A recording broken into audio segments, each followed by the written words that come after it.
remember when you get rich and go home. Or there is only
Hi, good day. I'm Alison Pereira, Head Stakeholder Relations at the Cipriani College of Labor and Cooperative Studies. And today we're here to promote our programs. And one of the major programs that we have to offer is our labor studies. At- our labor studies starts at the 10 Saturday program. We have certificate, diploma, associate degree, as well as our bachelor's degrees. We have a number of various programs as well: occupational safety and health, environmental management, human resource management, and a number of other programs that you can check us out for. We are currently accepting applications now, and if you do apply now, we will be waiving the application fee, so come and check us out.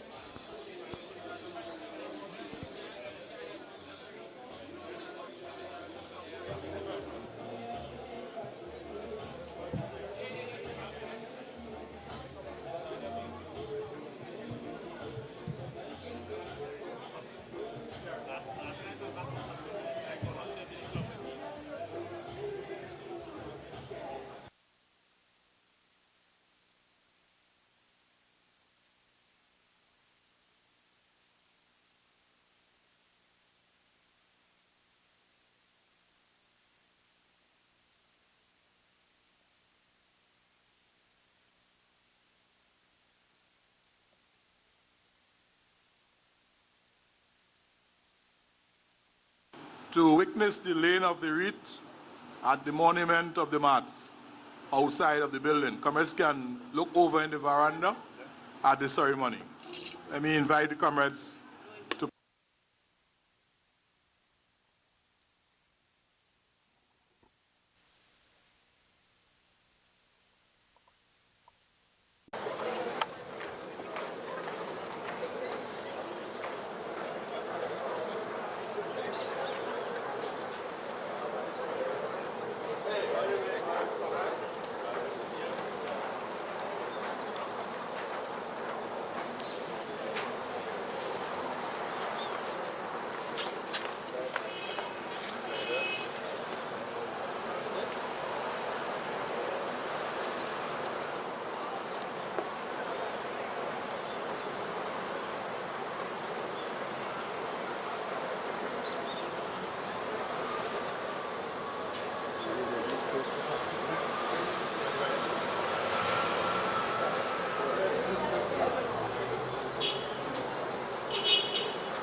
laying of the wreath at the Monument of the Martyrs.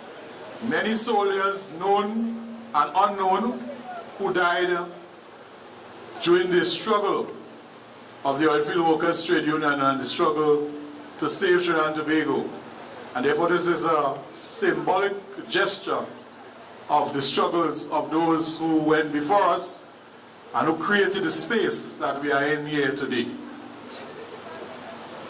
We'll now call on Sister Kathy Smith to lead us in the national anthem. The love of liberty in the fires of hope and prayer, with boundless faith in our destiny, we solemnly declare. Side by side we stand, islands of the blue Caribbean Sea. There's our native land. We pledge our lives to thee. Here every creed and race find an equal place, and may God bless our nation. Here every creed and race find an equal place, and may God bless our nation.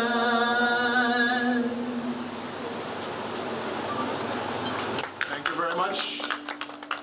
Comrades, you now move on to the invocation. Sister Joanne Phillip.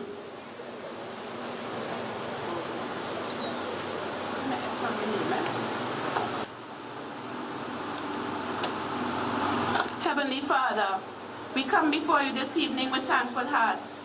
We thank you, Lord, for spared life. We thank you for this time and this hour. Father and friend, we ask your blessing upon our conference this afternoon. We ask you, Lord, to put your angels fence around us.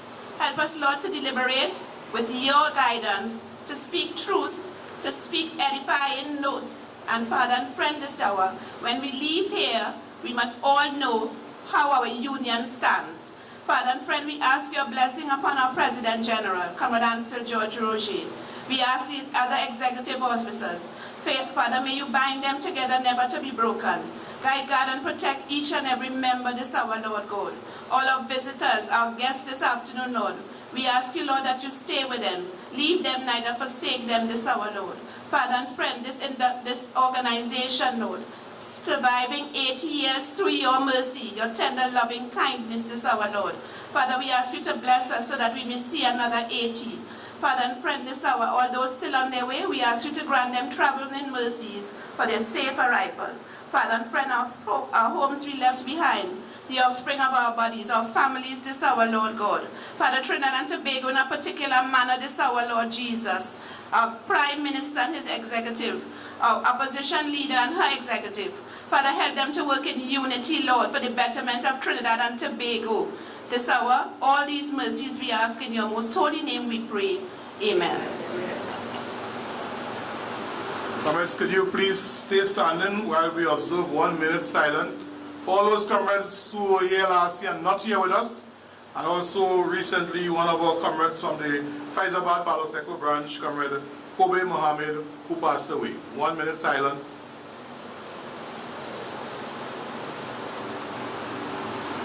We meet today in freedom's cause and raise our voices and we'll join our hands in union songs to battle or to die. Hold the fort, for we are coming. Union is we. Side by side, we battle onward. Victory will fierce and long. Fierce and long the battle rages, but we never fear. Help will come when help is needed. Share my comrades, share. Hold the fort, for we are coming. Union is side by side, we battle onward. Victory will come. We hold the reins of power in until we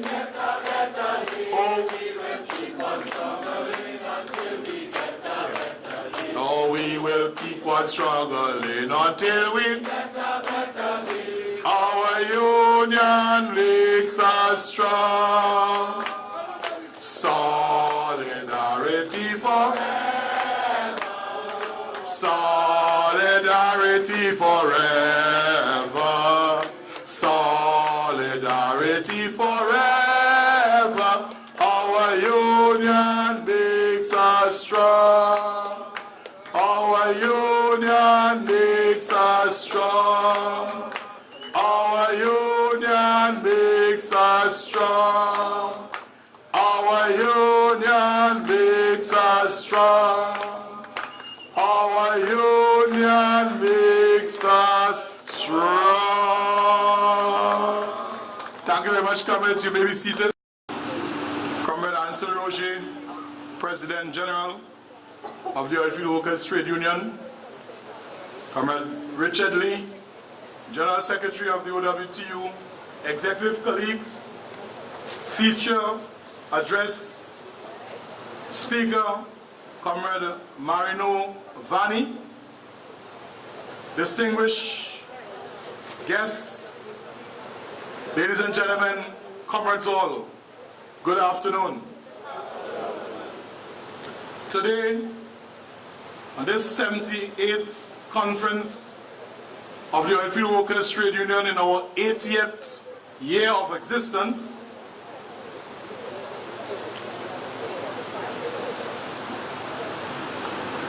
we are in an environment, comrades, of uncertainty and great challenge.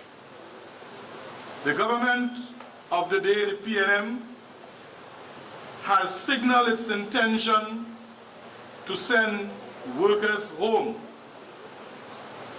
in this state sector.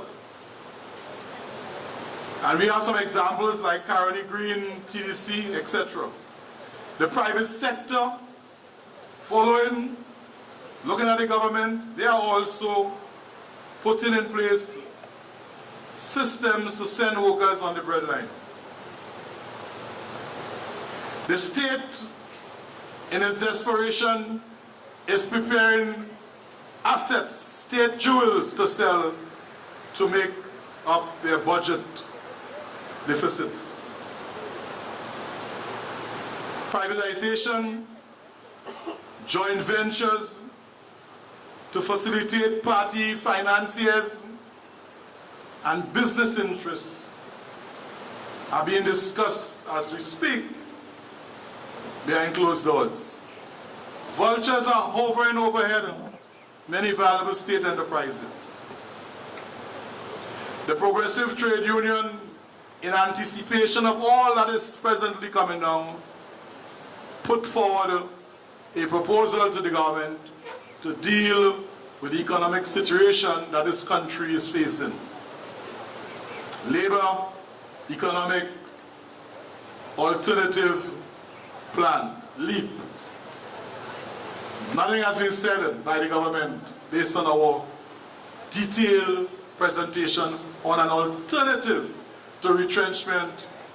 We were talking about job creation by this proposal, growth and development. But so far we have heard nothing from them. It seems to us that the government has no plan. They got into power 2 years ago and they have no real plan to turn this economy around.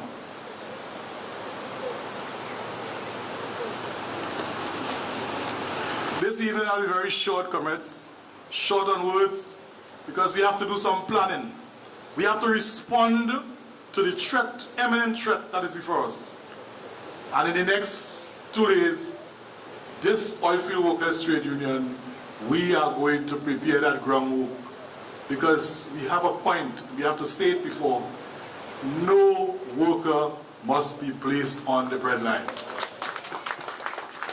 We will defend the working class with everything at our might. Comrades, this 78th Annual Conference of Delegates, we have to deal with some serious issues. We have to deal with job security, job creation. That is in our economic plan. We have to deal with food security. I haven't seen Comrade Shiraz here, talking about farm pep. And we're also talking about agriculture cooperatives, where we must now decide and plan to feed ourselves and to stop exporting our dollars and bringing in food that we can produce right here in Trinidad and Tobago. Crime and violence, comrade, this whole society. Every day, murders, crimes all over the country.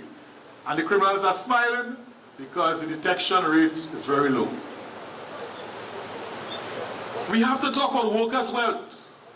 Every month, the banks are declaring $800 million in profits. We have to stop banking in those banks, and we have to invest and bank in our credit unions. Yeah? Where they are not taking out any money for maintaining your accounts. And that is your business. You can get the surplus when it is realized. We have to also look at Labour's political agenda. If we didn't know before, we know now. Last year around this time, we were organizing to move those people in yellow out of office because they were just thieving and destroying the country. Yeah? 2 years ago, not last year, 2 years ago. Right? 2 years ago. Today, we replaced yellow with red. And nothing is happening.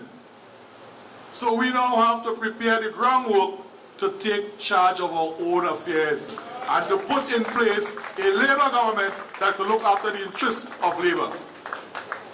And we don't have to go far. I see the audience here.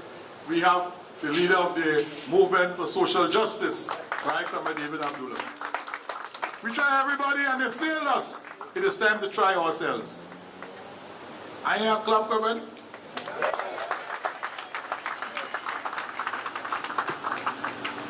And therefore we have to discuss preparing for good governance post-2020. Comrades, this is serious business. Labour has to respond to those threats that are facing us. And it's either we respond and we do what we have to do, or we allow them to rule over us. The Oilfield Workers Trade Union, after 80 years, We have no intention of surrendering. We are going to continue struggling on behalf of the people of Trinidad and Tobago.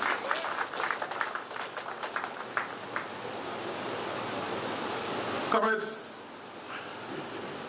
it is an honor and privilege to officially declare this 78th conference open. Thank you.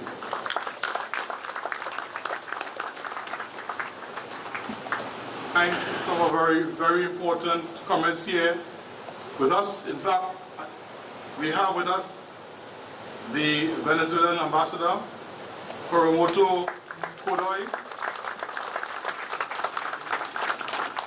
We have Dr. Nolly Clark with us here, friend and comrade, dear friend and comrade. We have comrades of the trade union movement with us. We have the leader of the movement for social justice, Comrade Abdullah. I recognize Mr. William Guadalupe of the cooperative movement.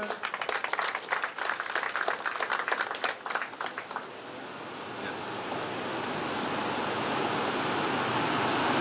I'm just getting my guest list. Later I will go into the names. And today is also a very significant day in the history of Caribbean people. Today is the birthday of Comrade Chavez, Hugo Chavez, former president of Venezuela.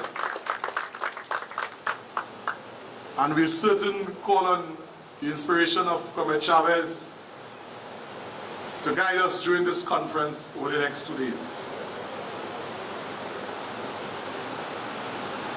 Comrades, I want to, at this moment, to introduce to the podium, to bring his presidential address, Comrade Ansel Roger, President General of the Oilfield Workers Trade Union.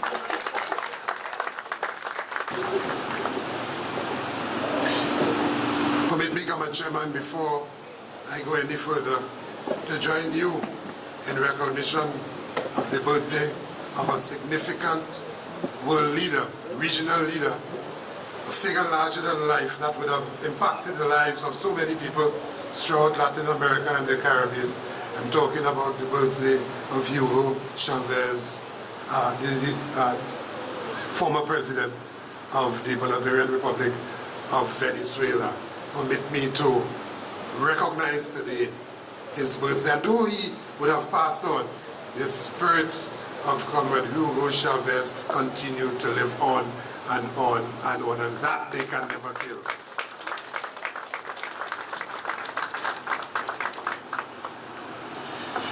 Comrade Chairman of this 78th Annual Conference of Delegates, our union's first Vice President, Comrade Carlton Gibson,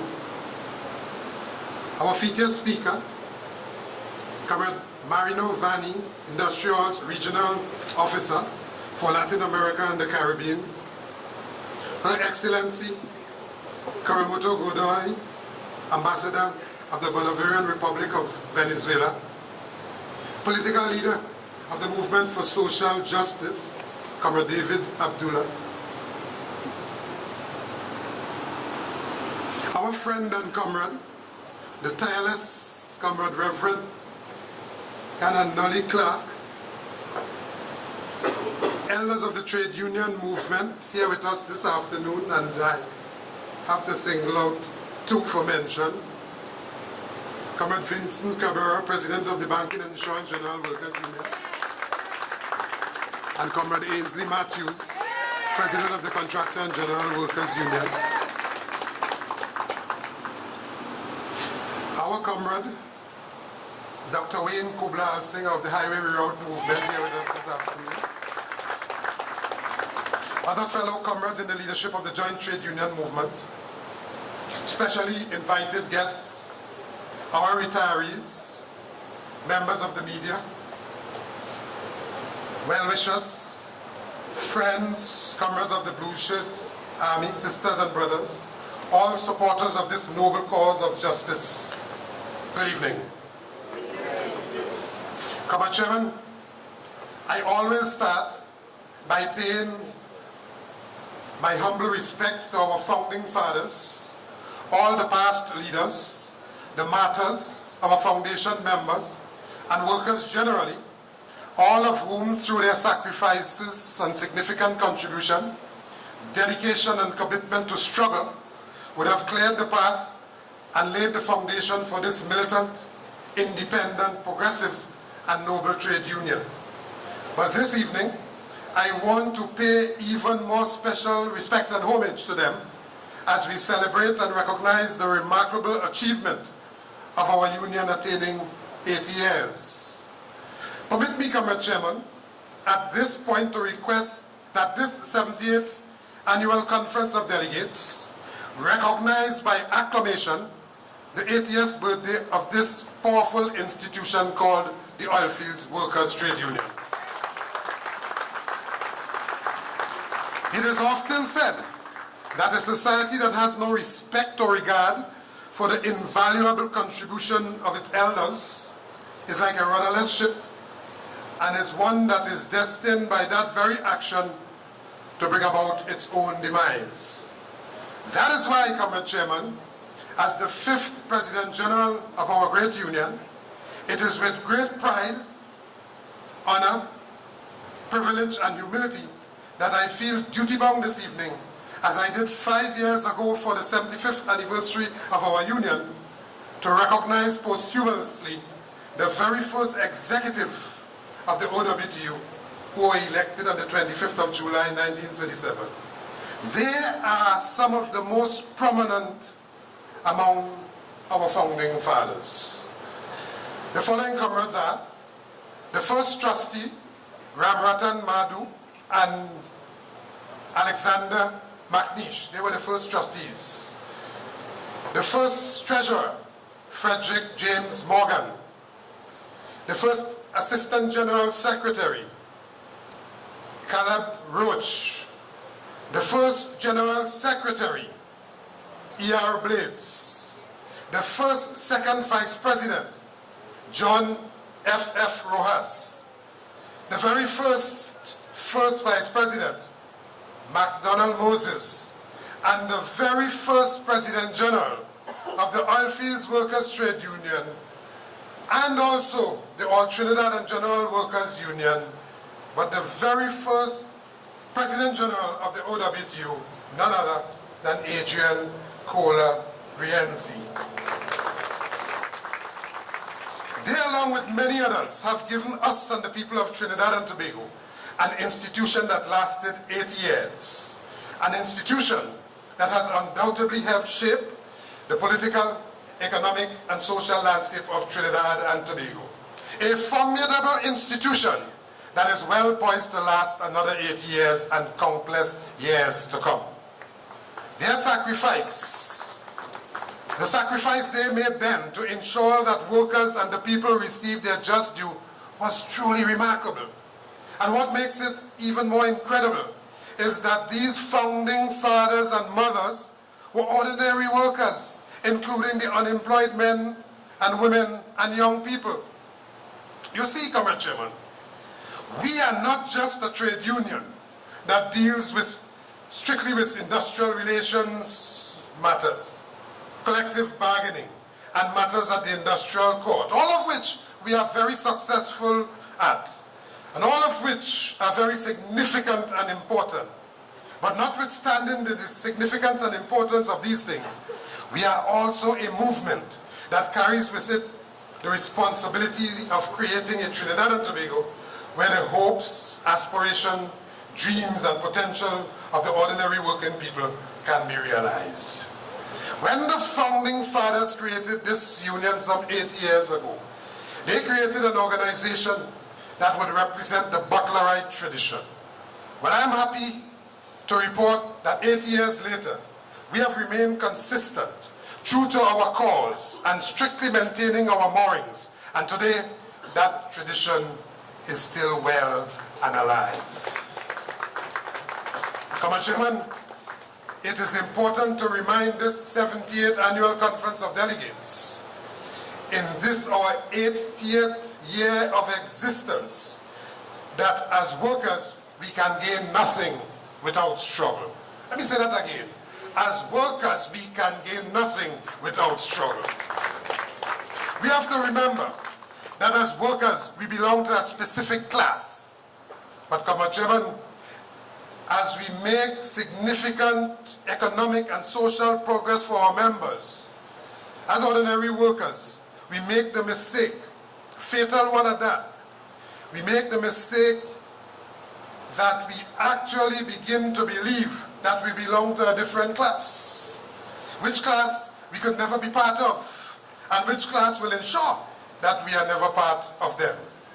Therefore, Comrade Chairman, it is that colossal mistake we continue to make as workers, not recognizing that without class consciousness, without working class consciousness, we cannot defend all of the gains and achievements that we have made.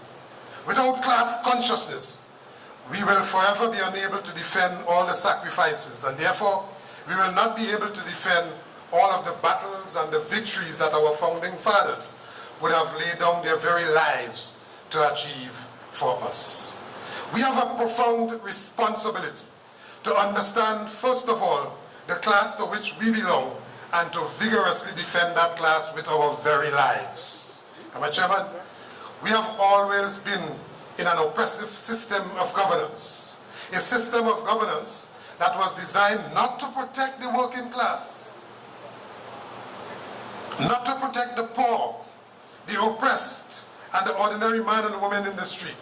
From inception, Comrade Chairman, we know through our history that this system of governance was designed only to protect the owners and managers of capital. Indeed, it was designed to protect the owners of plantation. Now fast forward and fast track some 400 years later, without a shadow of a doubt, that system still remains intact. The sad thing about that, Comrade Chairman, is that some of us are not only totally oblivious to the class to which we belong and which class we must defend, but even worse than that, sometimes we allow ourselves to be used as willing agents and instruments to protect the class of those who are totally against us and against the interests that we represent.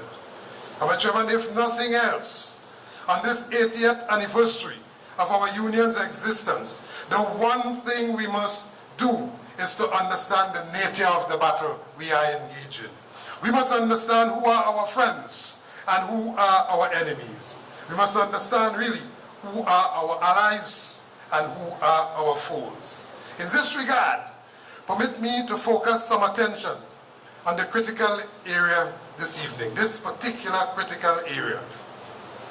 This evening as we speak, Comrade Chairman, the life of ordinary citizens, men and women in the street, the unemployed, the poor, their lives has not improved. Indeed, through our recent interaction with people on the ground throughout the country, we can identify that from urban to rural, from east to west, north to south, and central, and even Tobago, the one thing that is common is that today people throughout Trinidad and Tobago are enduring great pain and suffering. Clearly, this level of suffering is taking place because those who are in control of the system of governance are not in service of the people, but rather they are in service to themselves and to the elites, their friends. But who are those elites, Comrade Chairman? Let's ask the question. You see, if we were not paying close attention, or in case we did not know, they are now so emboldened that they have stepped forward to identify themselves as the smallest group, but with the most powerful group, some 5,000 people that has control over the rest of us. Let's understand the magnitude of that. So elitist they are, that in the comfort of their own private enclaves, the discussion is how they are the Starbucks of the Caribbean. But wait, if they consider themselves to be the Starbucks of the Caribbean, then what name do they give the rest of the citizens? The descendants of slaves, indentured laborers, the ordinary working people, the poor and the vulnerable. What are they calling us in their own private spaces. Come on, Chairman, government come and government go. These people are prepared to invest in financing political parties, to get parties into government, to protect their own class interests. Once and for all, we need to determine, Committee Chairman, where does the real power lie? It cannot be in the hands of a few, 5,000 people, whose riches were achieved on the basis of the blood, sweat and tears, and on the backs and shoulders of ordinary workers. No, it cannot be. Were it not for workers working consistently in some cases, in some of the most exploitative conditions, in some of the most dehumanizing conditions, which conditions are without respect for life, limb, human dignity, or workers' right.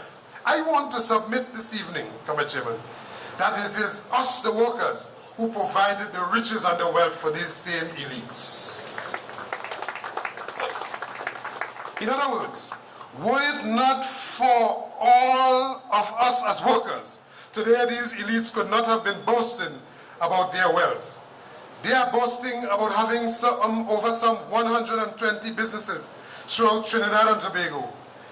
And that is why, without a doubt, we must do something about that. You see, they want us to continue the discourse about making fun, about serious issues, about criticizing and quarreling among ourselves, while they laugh all the way to the bank and they escape the scrutiny and the actions of the rest of us. And foolishly, we accept that and we are mired into bacchanal and old talk and confusion, while they just smile and say, look at them, descendants of slaves, they are nothing more than that, here to provide for us. Let us identify these businesses. Where are these businesses throughout Trinidad and Tobago? Where are these businesses that trade under different names? As workers, we use our hard-earned dollars every day to support them against us. We must identify all of these businesses and begin a massive boycott to show them the power of the people, the real power of the rest of all of us.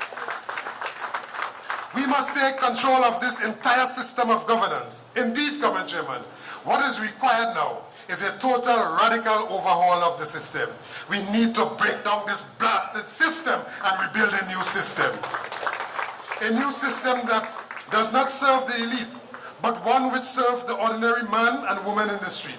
A system that serves the youth, the poor and vulnerable, the unborn children, the future generations. Indeed, it must be a system that protects the entire Trinidad and Tobago. Committee Chairman, these politicians came to you 2 years ago, as they would come to you every 5 years requesting that you give them the job to improve the quality of your life. But these same politicians, having received your vote and attained office, they are now prepared to be mere puppets of their elite friends. Clearly, they are not in control. Therefore, the people who are in control are those who pull the strings from behind the scenes. It is these same people who are given multi-billion-dollar contracts annually. They are the people who determine who should sit on state boards, who occupy top positions of influence and authority in state enterprises, and they even decide who should be government ministers and which government ministers should be removed or fired. They exert all this powerful influence for the simple reason of being able to cash in on their political investment at the expense of the rest of us. As inexperienced and unqualified persons are placed in top position in state enterprises, from government to government, there is no real concern about proper and successful running of these entities. It is for this reason we have so many challenges with our state enterprises. Committee Chairman, our major state enterprise, Petrotrin, the petroleum company of Trinidad and Tobago, today is in crisis. We have been saying so for years, and we were the ones that insisted that the company be urgently restructured. Not the government before, not this one. We were the ones that were saying that and insisted that the company needs to be urgently restructured. Nevertheless, today we insist that this restructuring must not be used to send workers home. We want to say at this 78th Annual Conference of Delegates that we do not accept the privatization of Petrotrin. We will not accept that. The retrenchment of any worker at Petrotrin, the lease out and farm out of Petrotrin's acreages to friends, families and finances of the government. We will stoutly resist any attempt to give away this national patrimony to the elites or friends of the government.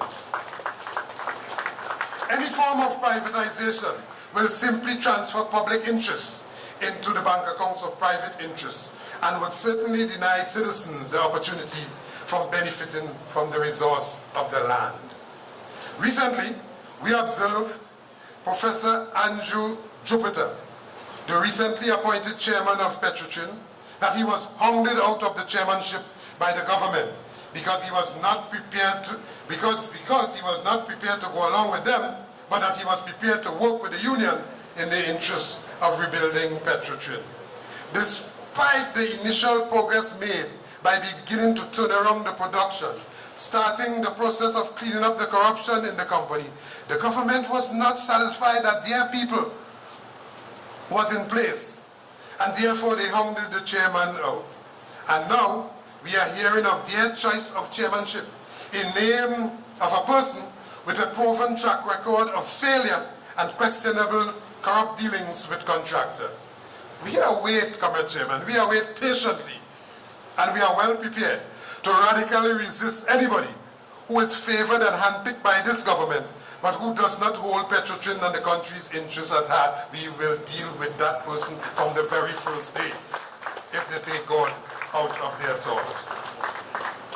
Comrade Chairman, it is as though we are now requested to give these elites permission to take their whip and beat us into submission, just to ensure that their profit margins and their position in society remains guarded and protected.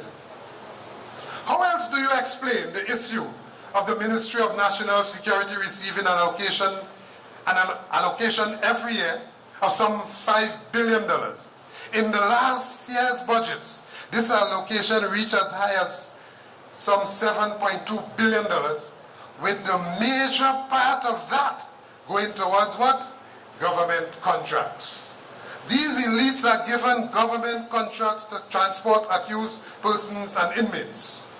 They are guaranteed that food on their table year after year.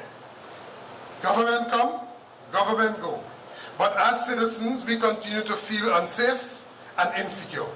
While this occurs, with their huge guaranteed government contracts, they simply laugh all the way to the banks. Their interest is not to protect us, or for that matter, has anything to do with justice on time or not on time. But clearly, it is to protect their over-bloated bank accounts. That is their interest. Comrade Chairman, how else do you explain the massive food import bill annually when the country cries out for a shortage of foreign exchange? How do you explain that? How do you explain the neglect for our local agriculture and the neglect for our local farmers? How do you explain this when there is a definite need for food sovereignty and food security for all of our citizens?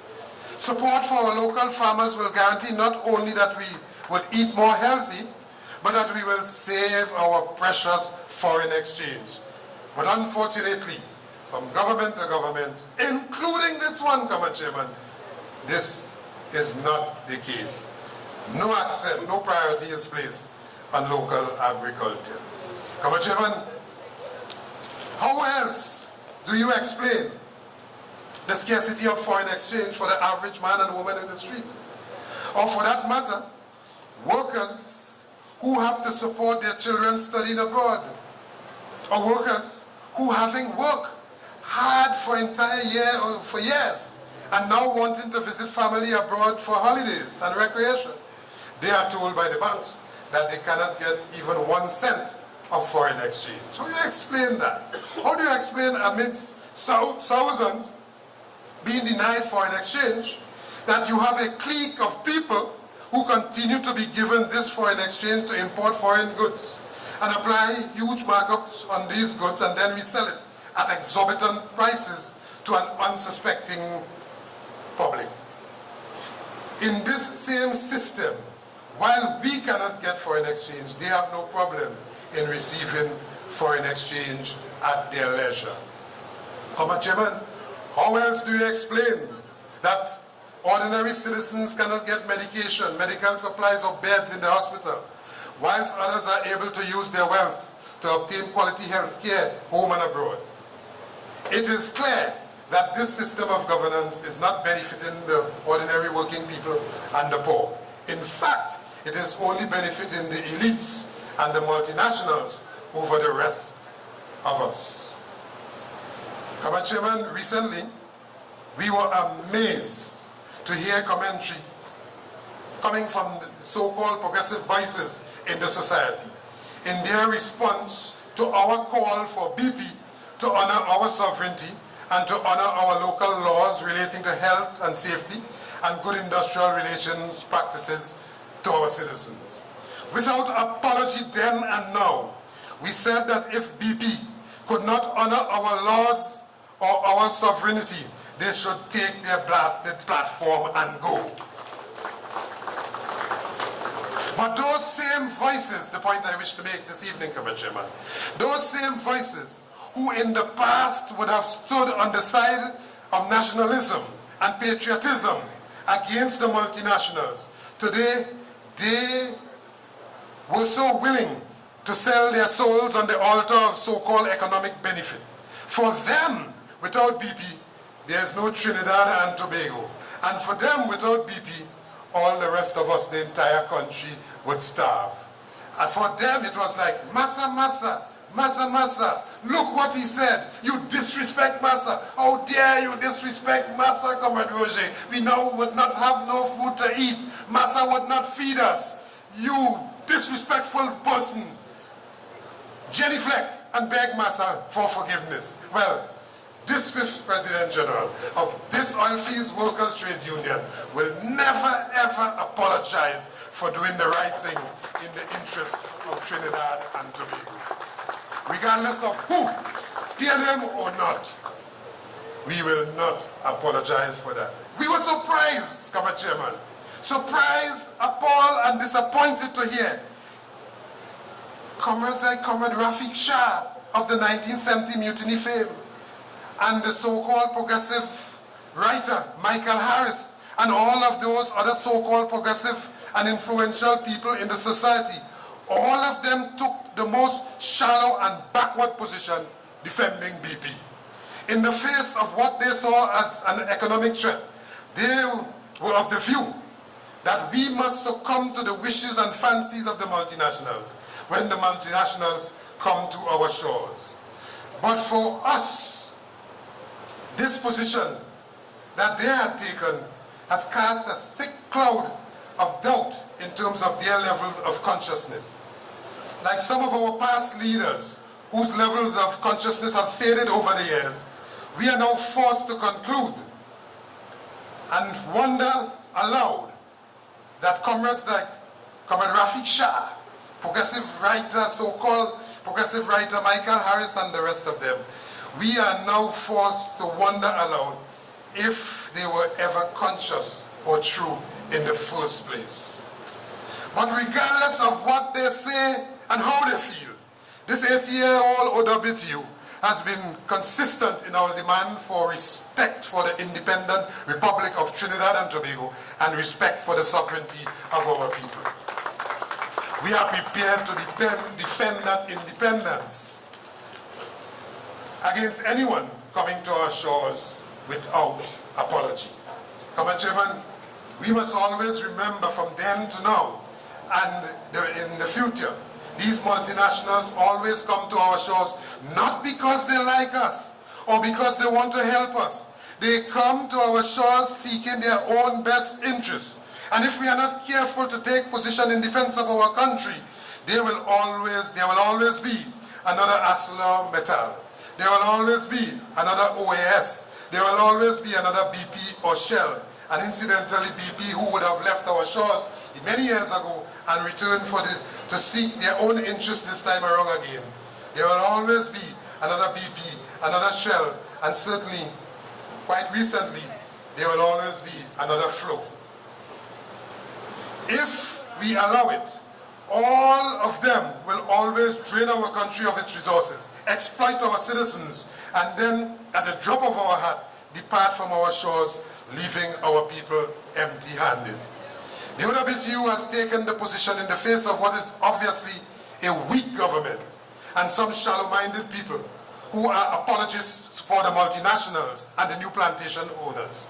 We have taken the position that we will not allow our country to be pillaged and plundered at the expense of the health and safety and the welfare of our people, and certainly we will not allow the violation of our national laws by these multinationals. Not at all. Mr. Chairman, people completely miss the point that these multinationals needs us as much as we need them. In fact, what they are doing is leveraging power to ensure that they get as much concession from the government as they can to repatriate our resources to their country of origin. Simply put, Mr. Chairman, this plantation economy has not changed. The decision by BP to construct the Angeline platform outside Trinidad and Tobago was taken over 1 year ago. BP took the decision on the basis of securing their own interests and to leverage more concession from the government. Clearly, that decision had nothing to do with any statement that came 1 year later. But like back on the plantation, Mr. Chairman, like back on the plantation, while BP remained silent, these house slaves, these Negroes, yes, these Negroes, were quick to defend Massa at all costs because of the fear that Massa will not feed them.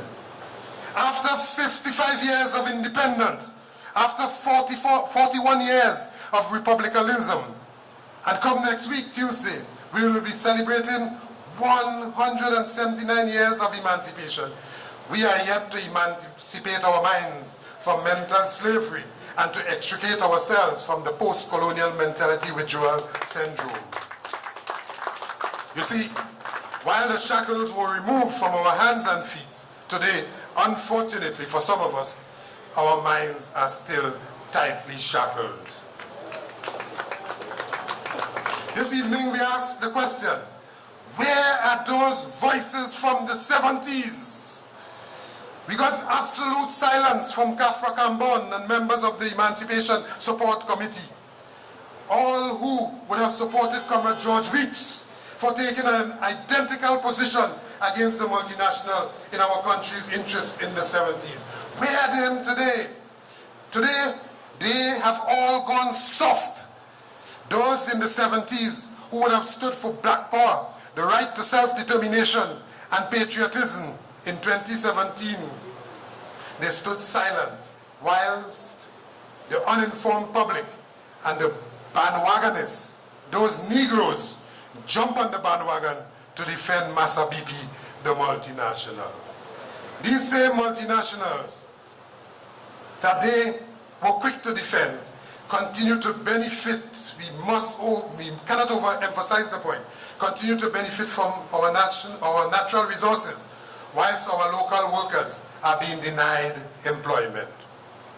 Today, these same multinationals supported by local companies have expatriates performing jobs for which our locals are very competent, qualified, and experienced. Our offshore workers, our drillers, assistant drillers, floormen, pumpmen, material coordinators, rastabouts, headmen, welders, fabricators, derrickmen, crane operators, scaffolders, just to name a few, they are all left unemployed while expatriates today do their work. Absolutely no one has come to the defense of those workers, except the Oilfields Workers Trade Union, which will always come to their defense. Our chairman, BP or no BP, Money or no money, good times or hard times, the OWTU will stand firmly in defense of its members and all of the people of Trinidad and Tobago without apology, regardless of the consequences. Today, Comrade Chairman, it is like wildfire. No job is safe. It seems that every employer who feels that once his profit margin is threatened, he believes that he must follow the lead of the government and send workers home. The very said workers who throughout the years would have contributed to the success and good fortunes of the same employers and their companies.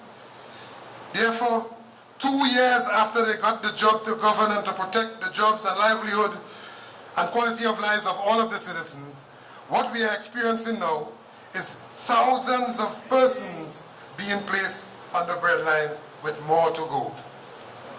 This is coming not only from the private sector, but thousands of workers are being sent home in the public sector just for the Minister of Finance to balance his books. Comrade Chairman, this reminds me of the perilous situation some 400 years ago with the transatlantic slave trade on the high seas.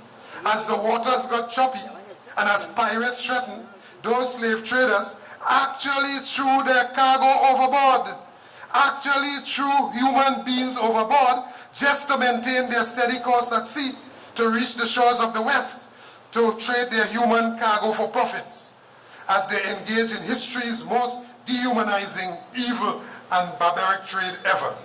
Today it is no different with those employers, including the government, who are prepared to send workers home, decimating families and entire communities.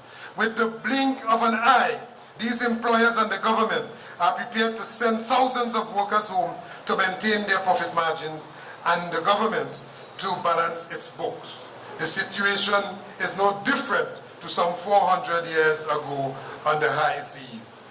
What is even more tragic, Comrade Chairman, is that in some twisted way, today some people actually believe and accept that workers must be thrown overboard just because their party is in government, not realizing that they will actually be the next worker to be sent home. Well, the OWTU has always condemned outright the transatlantic slave trade, whether it be some 400 years ago or whether it is modern day slavery. We are prepared to fight all of these new slave owners, all of these new plantation owners, whether they reside in government or in private interests, to maintain job security and to keep families and community whole. We will fight them nevertheless. Comrade Chairman, amidst all of these retrenchments and threat of more to come, at no point was the trade union movement consulted. Let's make that point. They committed to dialogue, but amidst all of these retrenchments, at no point we were consulted. We offered an alternative, but instead the government chose to close down agency after agency, sending workers home. We offered Labour's economic alternative plan LEAP as a solution to grow the economy out of the crisis. It was an alternative to the austerity path of the government and any other neoliberal measure that will reduce workers' terms and conditions, causing significant job losses and further threaten the social fabric of Trinidad and Tobago. The Joint Trade Union Movement presented LEAP to the Economic Advisory Board. We presented it to the National Tripartite Advisory Council and to the Minister of Finance himself.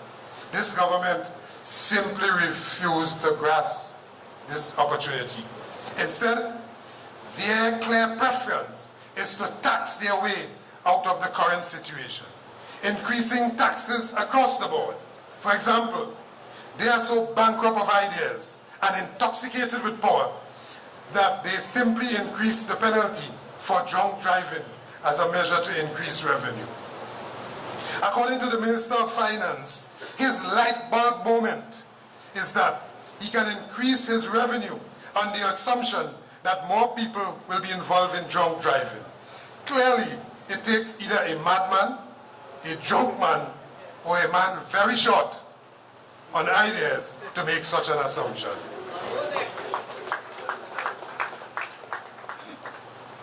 By disregarding LEAP, the government simply wants to continue with the old system where they tax the population and then give out contracts to their friends, family and financiers on the other hand. In other words, for their benefit, they want to keep this old corrupt system of governance firmly in place. Mr. Chairman, we in the labor movement were quite aware of the challenging times ahead, and therefore we agreed to participate in the National Tripartite Advisory Council, NTAC. However, the government again failed when it refused to utilize this important tripartite arrangement to find solution to the country's current problems. Whilst we were committed to participate, both government and business have accelerated the retrenchment of workers. Neither the business community nor the government was prepared to equitably share the burden of adjustment. For them, this yoke of adjustment must only rest firmly on the necks of workers. We therefore had no choice or option but to suspend our participation in NTAC until both government and business put a halt to this mass retrenchment. Whilst thousands of workers continue to go home, the Minister of Labour, a former trade unionist, did absolutely nothing. We had called on her to fast-track the amendment to the Retrenchment and Severance Benefit Act. Instead, she established an unemployment register, signaling her government's intention to have more and more people retrenched. And true to form, from then to now, by the thousands, workers are losing their jobs. The employer class and the government has taken the position, that they are not making any sacrifices whatsoever. Their only response is to cut jobs, increase prices, increase taxes. But we insist that workers alone must not bear this burden of adjustment. Today, as so many thousands of workers are now on the breadline, how are parents, ordinary working people, going to pay for school books and school uniform? Did anyone in the government ever consider how people are going to send their children back to school when school reopens in September? For them, the country must simply accept the old narrative pushed by this government that the country has no money, and therefore we must accept mass retrenchment taking place. We must sit silently by and ignore the severe hardship for families across the country and the social fallout that will come as a result of government refusing an alternative to their austerity measures. But why must we accept this now? Because there's a P&M government? Hell no. This is bad governance. We did not accept it under the last government, and we are not going to accept it under this P&M government or any other government. When so many thousands of workers are retrenched, it is not just those thousands that are impacted, but this immediate impact spreads to their families and their communities. Therefore, the multiplier effect ravages and shreds apart the social fabric of an entire society. Mr. Chairman, as if retrenchment is not bad enough, the population is further burdened by rising crime, increased prices, poor health service, all resulting from poor governance and the absence of leadership. If we are to be honest, we must admit that we are no safer or more secure today than 2 years ago. Indeed, it has gotten worse. We look on helplessly and in horror as mothers, sisters, wives and brothers cry uncontrollably on a daily basis as they mourn the loss of their loved ones brutally murdered. Unfortunately, Mr. Chairman, unfortunately, this never-ending pain and suffering only comes home to us when we are personally affected. When the criminals kick down your door, he does not ask you if you are P&M, and if you say yes, he spare you. Or he does not ask you if you are UNC, and if you say yes, he spare you. The ruthless, merciless, gun-toting criminal has no respect for political parties, geography, or even religion. He knows only one thing, and that is to take your life at any cost. Because for him, there's absolutely no consequence because of a clueless government with an incompetent Minister of National Security. As I have mentioned, the only reason why any one of us are alive today or this evening is because nobody wants us dead as yet. It is as sad and cold and brutal as that. Comrade Chairman, when you go to the grocery, after taxing your brains in the various lanes to select just some basic food items, when you finally reach the cashier does not give you a discount simply because you are a P&M. You are at the merciless rising prices of those grocery and store owners and the rising cost of living. At that point, support for your party does not help you. When you go to the hospitals and there are no medications, beds, or medical supplies, or have to wait long hours for medical attention, or where important tests and examinations are not available at the public hospitals, where all of these services are a matter of life and death, being a P&M supporter will not help you. You have to find the money to pay for these things privately, or you will be simply left to die. Mr. Chairman, the OWTU throughout our 80-year history has never stood idly by or stayed silent in the face of bad governance while workers and ordinary citizens continue to suffer. We have always and will continue the Butlerite tradition, speaking out in the public interest, in the interest of workers we represent. The tradition, this very tradition, angered successive governments, resulting in them victimizing us in many different ways. We will not forget that the only reason why we did not have settlements in a number of our negotiations when everybody else got a settlement was as a result of the past government victimizing the OWTU and the other progressive unions for speaking out against corruption and nepotism and bad governance that they provided to the country. That is why. But today, Comrade Chairman, it is as if the whip was passed directly from one government to another, simply because both of them operate the same system. Because we were not prepared to remain silent under the UNC, and today we are not prepared to remain silent, while this government is failing miserably on its commitment to deliver good governance to the people. The P&M is simply continuing the attack of the previous government by attempting to ensure that all our negotiations remain unsettled.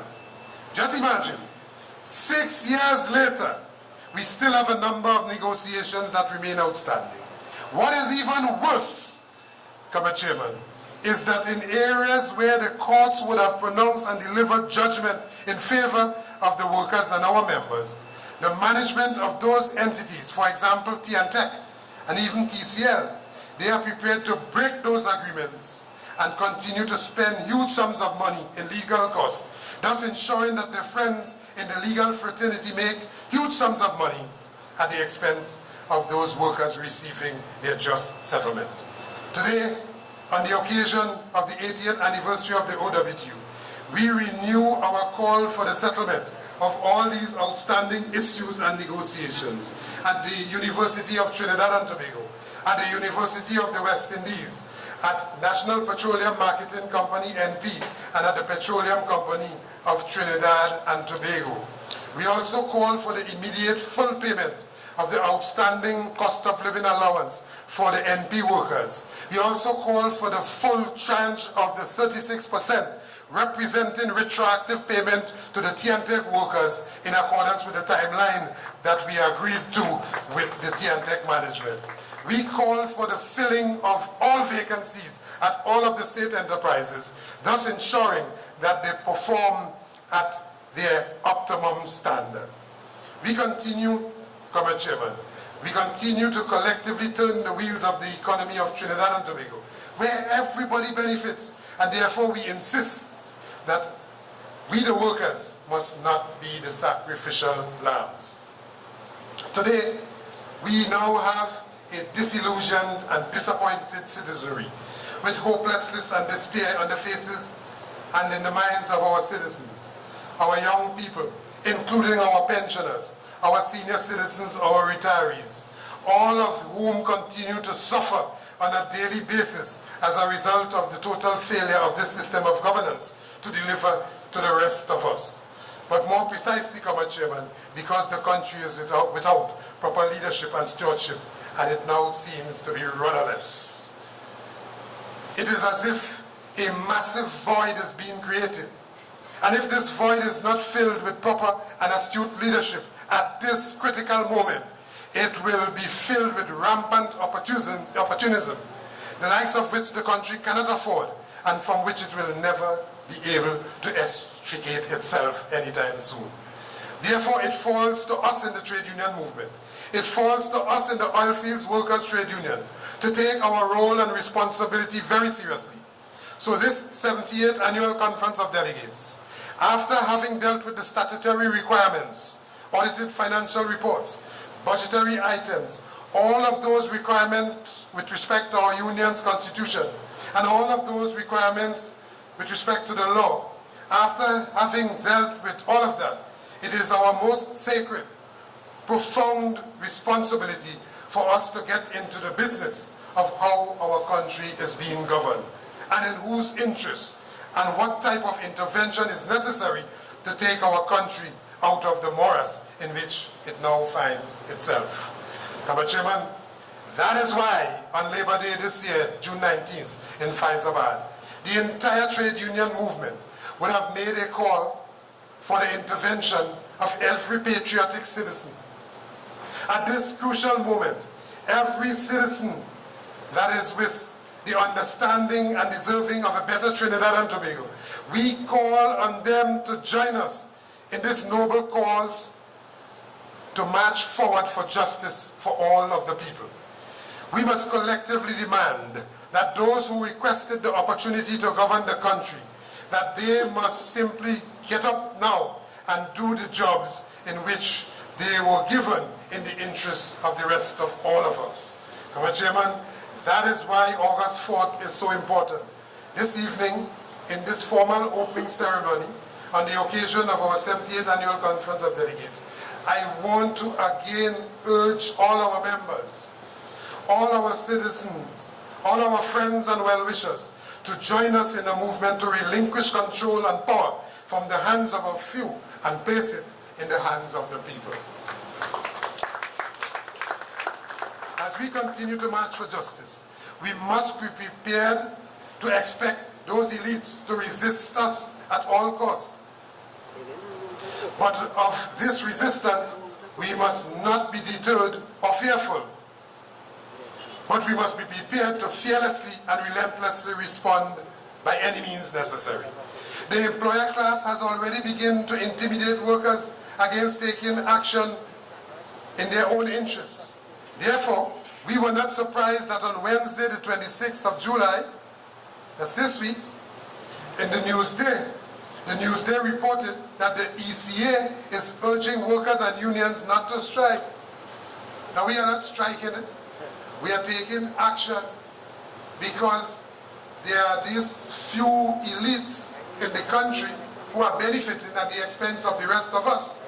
And we want to exert our real power in the interest of all of us. We are not striking, at least not yet. And therefore, they are urging unions and workers not to strike. They are talking about the realities of this country's economic environment. But one day later, after they made that statement, one day later on Thursday, the 27th of July, it was reported that Republic Holdings recorded a net third quarter profit of just below $1 billion. This is the contradiction and the true nature of the battle.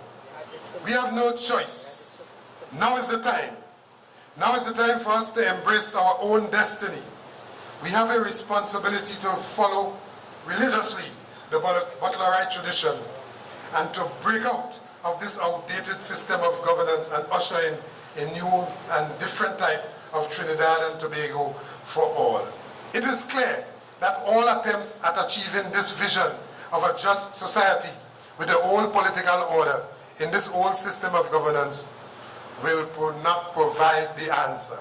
Our hope for a different future with a better Trinidad and Tobago must start with the belief in ourselves as the working class, as the ones who turn the wheels of the economy and the creator of our country's wealth. For a more equitable and just society, we must fearlessly aim to take control of it, taking it away from the few on behalf of the many. We must create a new order, a new system of governance which gives power to the people to determine their own destiny on the basis of equity, social justice, and a decent standard of living for all. Mr. Chairman, we must support and navigate our very own vehicle straight into the corridors of power, so we can truly say and sing that those who labor will hold the reins of power. Mr. Chairman, it is only in this new construct that we can find guarantee for a better quality of life for all of the people as we collectively go forever and backward never. Forever and backward never. Forever and backward never, because we will never, ever, ever, ever surrender. I thank you. Can't wait to debate tomorrow. Comrades, at this point in time, I want to introduce to the audience a former national, we're going to tone down a little, former national Calypso monarch of Trinidad and Tobago, a queen in her own rights, a mother, an icon in the Calypso world. Let us welcome Singing Sandra to do a number here tonight.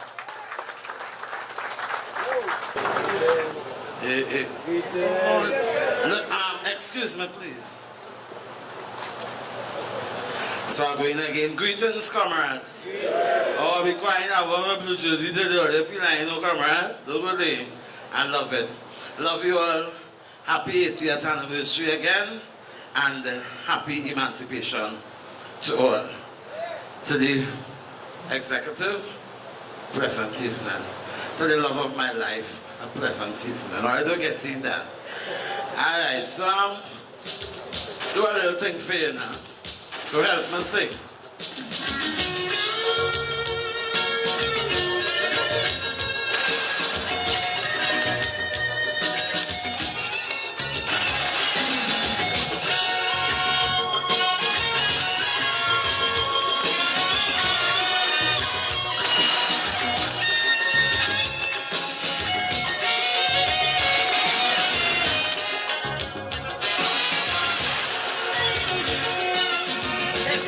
And destruction from ever since time began has been inflicted time and time and again by man against fellow man.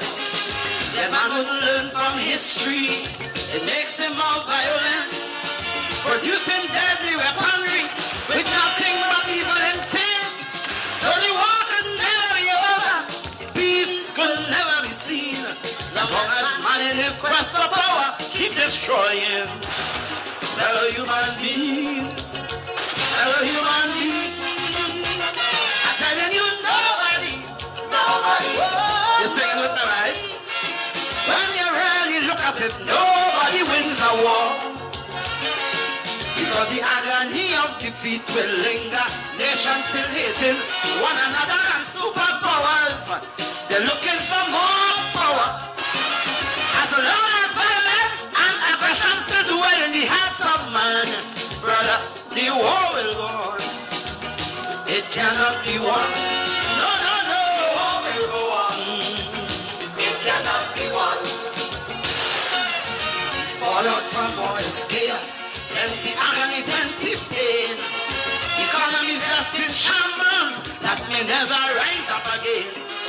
Collapse of the money system. Disruption of foreign trade. People turning against their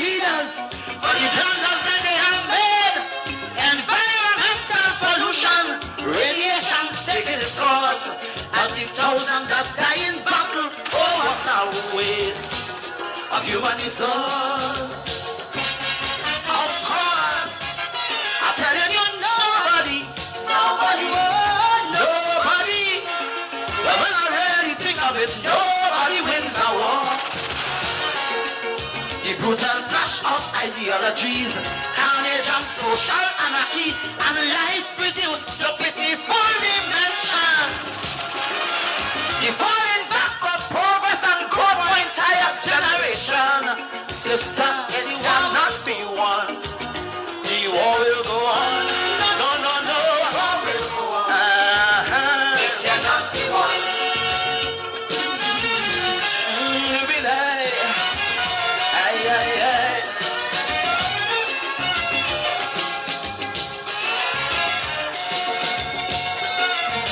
War is just like a racket. It pays dividends for a few. But what does it profit the masses? I mean laymen like me and you. While the leaders play their chess games, using the masses as pawn with political propaganda, the massacre still goes on. The soldiers never started, but they give their lives easily. While those leaders are in a safe place, working out strategies. So you see, I'm telling you, nobody, oh, nobody. But when I really look at it, nobody wins a war. It has stayed the passage of history with the blood of the weak and the mighty. Great, great cultures vanish completely. Look, war can create and destroy political boundaries as it goes on. Sister, the war will go on. It cannot be won. No, no, no. The war will go on. It cannot be won. The object of war is simple. Just conquer and take over. It doesn't matter how many people get wiped out in the massacre. The enemy must be vanquished. The battle has to be won. But the conflict will never be over. Cause the agony lingers on. There'll always be more dictators, more Hitlers, more Saddam Husseins. And with these lunatics in power, it will just start all over again. And again. I'm telling you, nobody. Oh, nobody. But when I really look at it, nobody wins a war. We need a spiritual revolution to stop this brutal aggression. Or else peace in the world will always be on our hands. As long as the quest for wealth and power still live in the hearts of man, just the war will go on. It cannot be won. No, no, no, no. The war will go on. It cannot be won. The war will go on. Peace in the world. The war will go on. We need a spiritual revolution. The war will go on. Lord, put a hand to the children. The war will go on. Man fighting against man.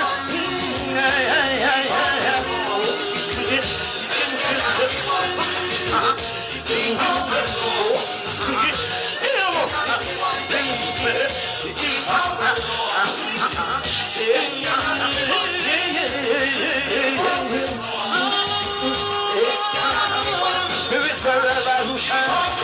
Spiritual revolution. A spiritual revolution. Thank you. Between, right? I had it in. But I just want to share something with you right now. I want to give God thanks and praise, and to say thanks to the Emancipation Support Committee, who is honoring me for Emancipation 2017. And this takes place in the form of a concert on Monday night at the Port of Spain, Queenspark Savannah, and it's a free concert. So, all who could come and have a nice little time with me, I wouldn't be singing.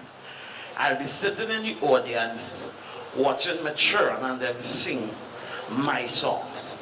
And one of my children that will be singing my songs is the current monarch of OWTU 2017, Makeda Darius. Okay, so this takes place on Monday night again, starts at 8 p.m. You are all invited.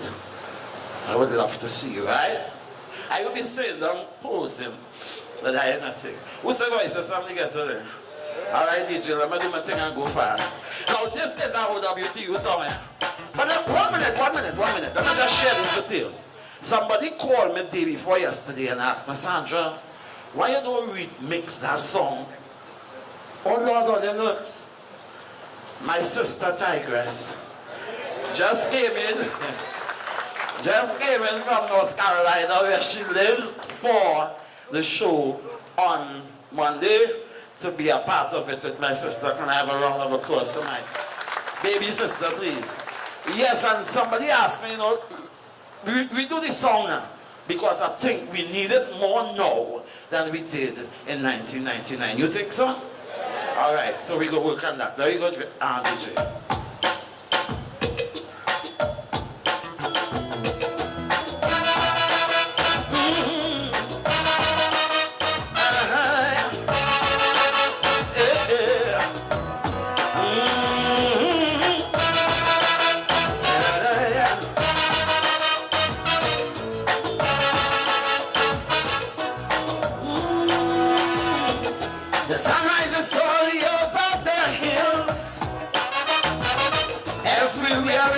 Sunlight, but still, most nights with Saturdays are crowded.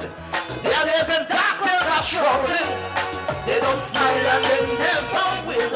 Only vultures get their fill. Empty promises is what they hear. No running water from year to year. Hearts that no one desire. That if there is a Messiah, someday he'll hear their whispered prayer. Covered always bare and scanty, 10 people in a one-bedroom shanty. Forced to sell on the pavement, no vacancy, no employment. Cattle fire cracker from gunshot. Blood does flow when things get hot. Afraid to look out the window, to hear voices from what are you doing? I can't hear you.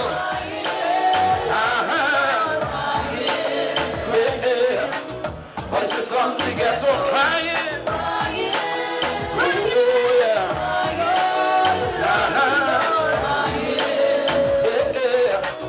Voices from the ghetto.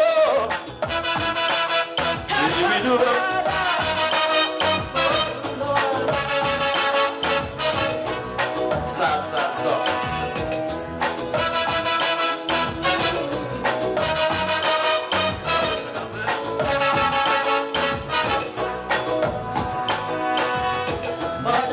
Just hold the head up, boy. And them woman stronger than a wall. I been push her iron she daughter. So the name for manslaughter. Too bad for Evie and them bad boys. No bail, that's the black man's choice. Like shadows say, poverty is hell. She let her girl child belly start to swell. Some say life is a cycle, but the trust she no circle.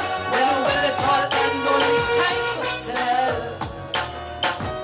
Outside the siren keep howling, inside your belly re-growling. Police raid very often, Simpson measuring a coffin.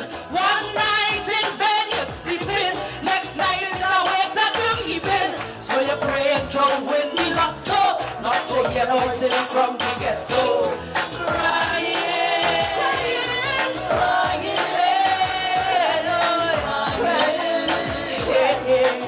voices from the ghetto.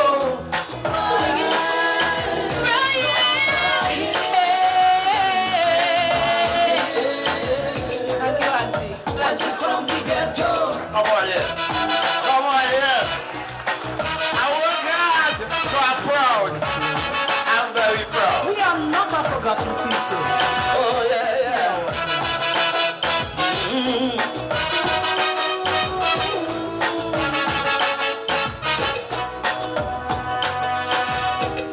With dented pride, this soldier on. Revolutions made politicians born. And nothing their tragic story brings our journalist glory. No wonder they view the world with scorn. Since the day they're born, some call them rebels without a cause. These social victims of unjust laws, but yet they christen the heroes, renegades, desperados, forever knocking on heaven's door. Hear me? Still my music shatters the silence. Harmony to conquer the violence. Big men run when cops approach, fighting for scraps with the cockroach. Young just they're protecting, almost every young girl expecting. So tomorrow, next to tomorrow, there'll be another voice from the ghetto. Crying, oh, crying. But men change, you know, and get worse. Voices from the ghetto crying. Pitico, Baba. Pitico, Baba. Yeah, them pleading. Voices from the ghetto.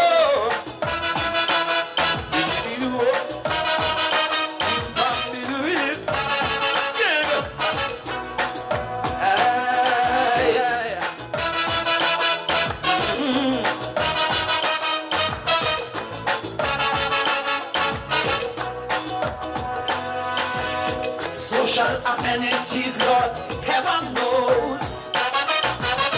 Opportunities are them always closed. Can't get what once in white collar. So if I can't stretch your dollar, it's later for me to have to smoke the pipe. I'm just short of death from crime. Life does rape, dignity and pride. Till there's only bitterness left inside. Arguments are settled with muscle till you're 6 feet deep and 3 feet wide. Children through life keep on drifting. It's something they're smoking or sniffing. Maybe they're trying to forget this life of misery and regret. No one to come to their rescue except Clifton and Buju. So their boomboxes they let go. The drummer voices come to get to they crying. Still crying. Crying. Voices from the ghetto. Crying. I was born and bred in the ghetto. I know we are talking about, you know, but let me tell you this. Sister, I from the ghetto. So I know where I say. Good evening, comrades. Enjoy the rest of the day.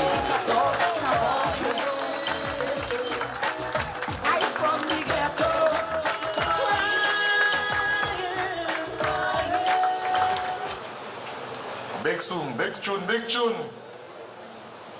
Comrades, we want to bring to the podium our feature speaker. I want to do a bio of our feature speaker, Comrade Moreno Vani. Comrade Vani is originally from the National Confederation of Metal Workers, CUT.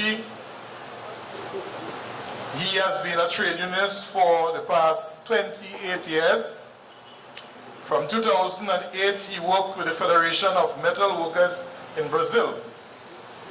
Since 2012, he has been a regional officer with the Industrial Global Union Regional Office in Uruguay. From 1998 to 2007, Comrade worked developing, organizing programs and working with over 350 workers in Brazil. His expertise is in organizing and particularly working with young people. Now, Comrade Moreno Vani is going to speak in his native tongue, Spanish. But he will have an interpreter, and the interpreter, Sister Candice Ramcharan, will be assisting in doing the translation. So I want to welcome our feature speaker, Comrade Moreno Vani, to give his presentation. Comrade Vani. And we have Sister Ramcharan doing the interpretation.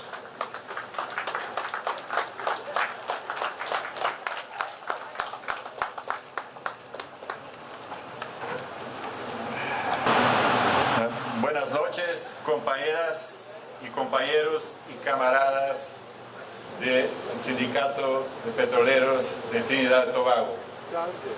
Good night, comrades. En nombre de nuestro compañero Testing 1, 2.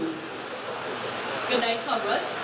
I would like to thank the Oilfield Workers Trade Union for this opportunity this afternoon. queremos agradecer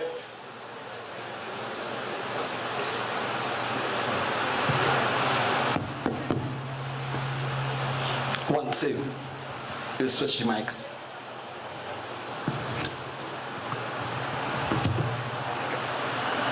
So Comrade Marino would like to wish everyone, all the comrades here present, a good evening, especially to the Oilfield Workers Trade Union. Queremos agradecer al compañero Ángel Roget, presidente del sindicato, y también toda su ejecutiva por la invitación a Industrial. En nombre del compañero Walter Sánchez, nuestro secretario general, extendemos un saludo a todas las compañeras y compañeros de este grande sindicato que es afiliado a Industrial. So I would like to especially greet President General of the Oilfield Workers Trade Union, Ansel Roger, and the members of his executive, and convey warm greetings on behalf of my Secretary General, Walter Sanchez. Nosotros somos una organización con más de 50 millones de afiliados en más de 140 países en el mundo, sindicatos que vienen de la industria, y para nosotros OWTU es un orgullo estar entre nuestras afiliadas. Tenemos mucho orgullo de ustedes estar con nosotros a nivel global. And our organization represents over 50 million workers affiliated in over 140 countries. So, and representing industrial workers. And for us, we are very proud to have the OWTU as one of our affiliates.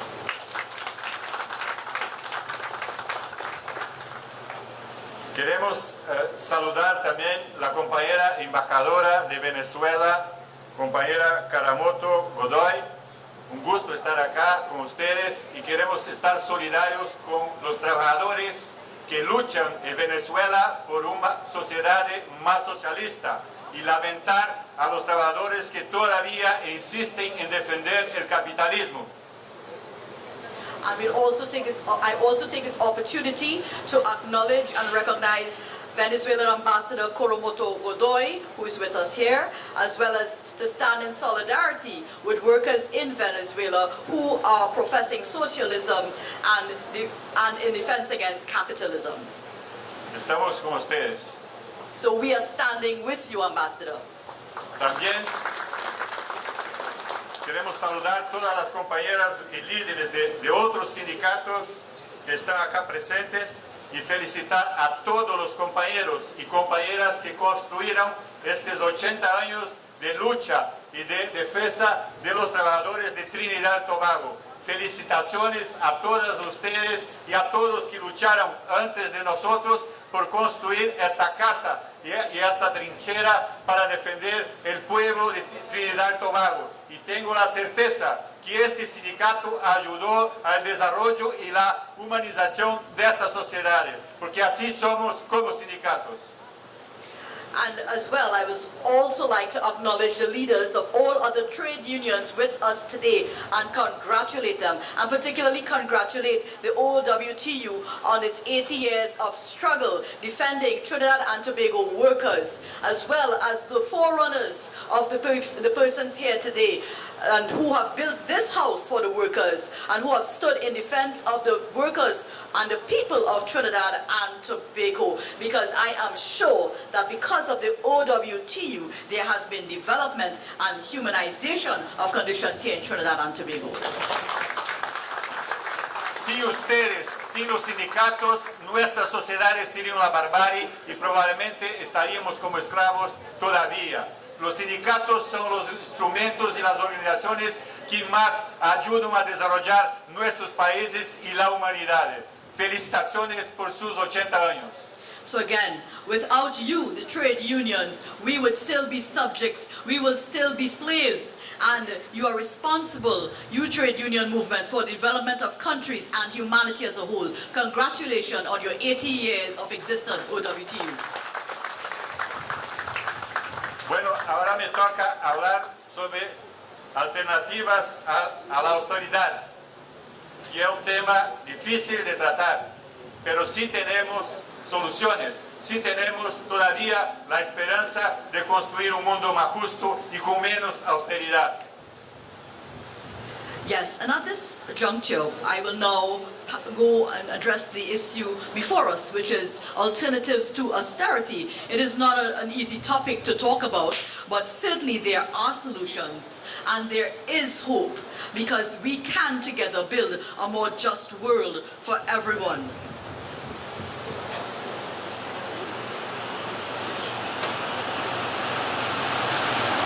Para seguir, es bueno entendernos que estamos en un mundo globalizado, con constantes y muy importantes cambios. Vivimos en un mundo actual donde, más allá de estarmos globalizados, también vivimos la era de la inteligencia artificial, que nos trae muchos desafíos. Now today we live together in a global world. There are many big changes about us.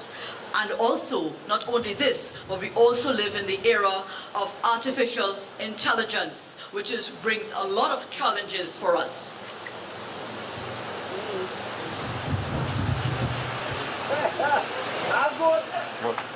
Yeah.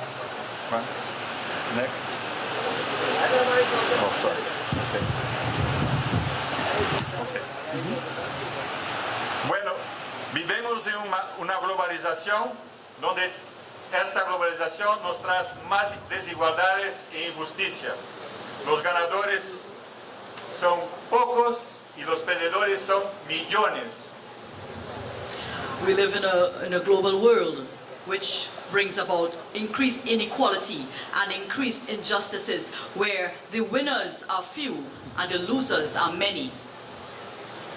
Las políticas distributivas han sido reducidas en todo el mundo por el tema de la austeridad, o sea, se reducen a los pobres y siguen ganando los ricos. Now, the distribution policies have resulted in a situation where the rich continue getting rich and the poor continue being poor because of these austerity measures. Podemos mirar esta imagen que es de mi país, de Brasil, donde 6 personas detienen más de 50% de toda, igual a riqueza de 50% de la población de nuestro país. This image you have here projected is of my country, Brazil, where just 6 persons hold over 50% of the wealth of my country. Y en el mundo podemos mirar que 8 personas más ricas acumulan en sus carteras más riqueza que la mitad de la población del mundo. And when we consider the world, just 8 persons in their wallets hold more wealth than half the world's population. En la verdad, en el mundo estamos discutiendo, cuando discutimos austeridad, el acceso a recursos. hay una disputa por los recursos y por la energía en el mundo. Quien detiene los recursos, las energías, se desarrolla. Quien no detiene, empobrece. Y por eso hay una disputa del capital en acumular más, tener más recursos a su disposición y al contrario genera la pobreza y la concentración de riqueza. So when we look at this truthfully, the question of austerity is linked to the issue of having access to resources, and therefore the sectors seek to accumulate capital, whereas other sectors cannot have this access. Ustedes son energía, son recursos, son mano de obra. Ustedes de Trinidad y Tobago tienen petróleo, tienen energía y hay grandes empresas que disputan esa energía del trabajo, de los recursos naturales para se apoderar, para acumular y competir con otros capitalistas a nivel del mundo. Si lo dejamos, ellos siguen acumulando y nuestras sociedades empobrecen cada vez más. You in Trinidad and Tobago, you have your labor force, you have energy, you have these big companies who are fighting among themselves for your natural resources. They are seeking to accumulate capital and compete with other capitalists and leave you all the poorer.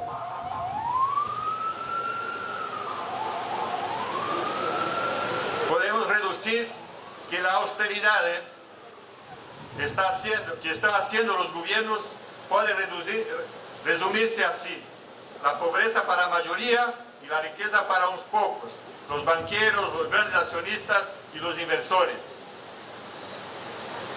And we can really summarize, as you see on the screen, what would be the end result of austerities, where the poor remain many and the rich are few. Al mismo tiempo, cuando hablamos de austeridad, algunos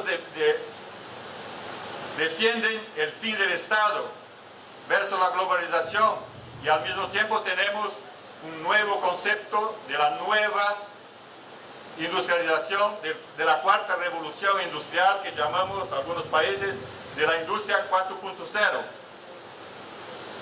So when we talk about austerity, there are those who would defend the state versus these global forces.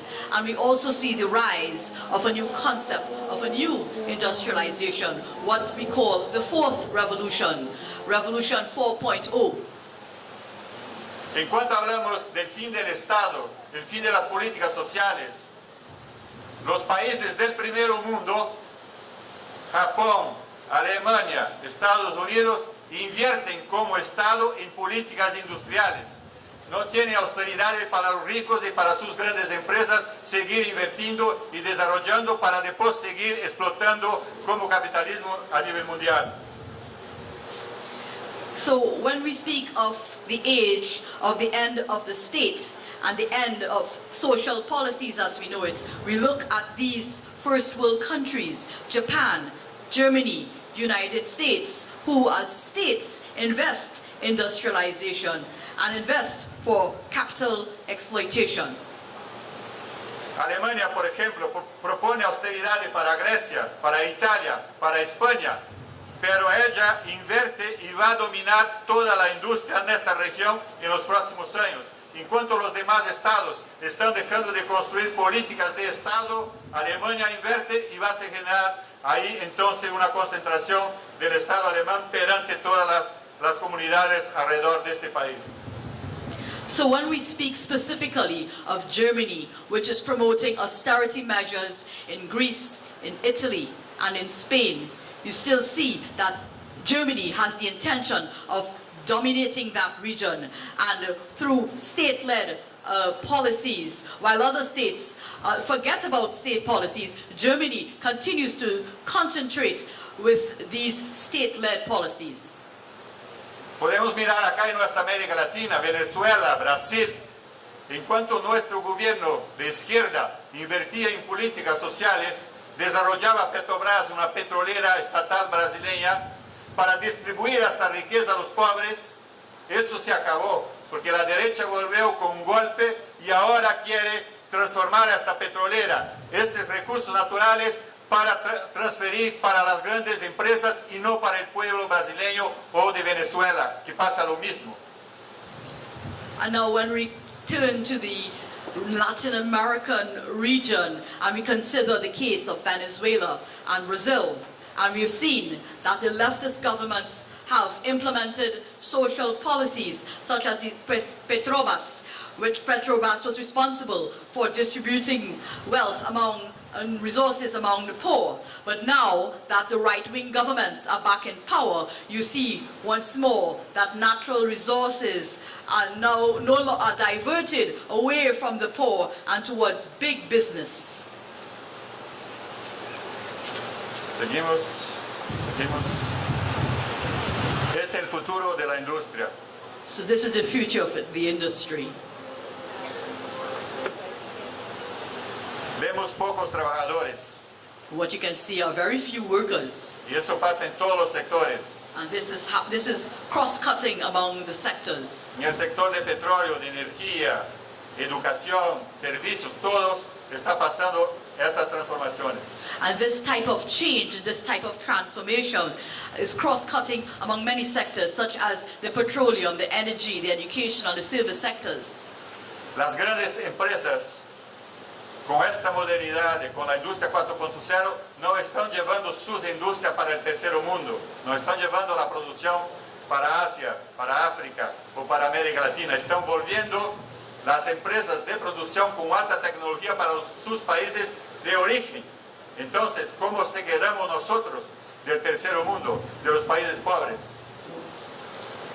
So now what we see is that these big companies implementing this 4.0 industrialization, they are no longer sending these aspects of their development process to the third world, not to Asia, not to Africa, not to Latin America, but rather these high technology, high-tech companies are returning home to their home countries. And what shall be our situation as countries of the third world?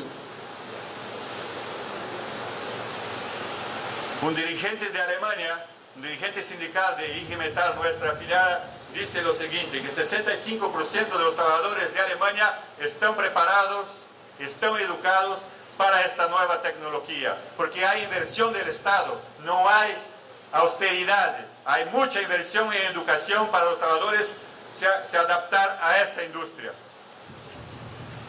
And what we have here is that this German trade union leader, he is indicating that 65% of the German workers are able to work at Industry 4.0 if they are trained. So what you notice is that the state is investing. There is no austerity here. They are preparing their workers for this new era. ¿Y qué proponen nuestros gobiernos neoliberales de América Latina, de África, de otras partes del mundo? Proponen sacar dinero de la educación, sacar dinero de la vivienda, sacar dinero de las universidades, de la salud. ¿Para qué? Para privatizar y para los capitalistas llevar la plata y la explotación de estos servicios que deberían ser del Estado, público y gratuito y para todos.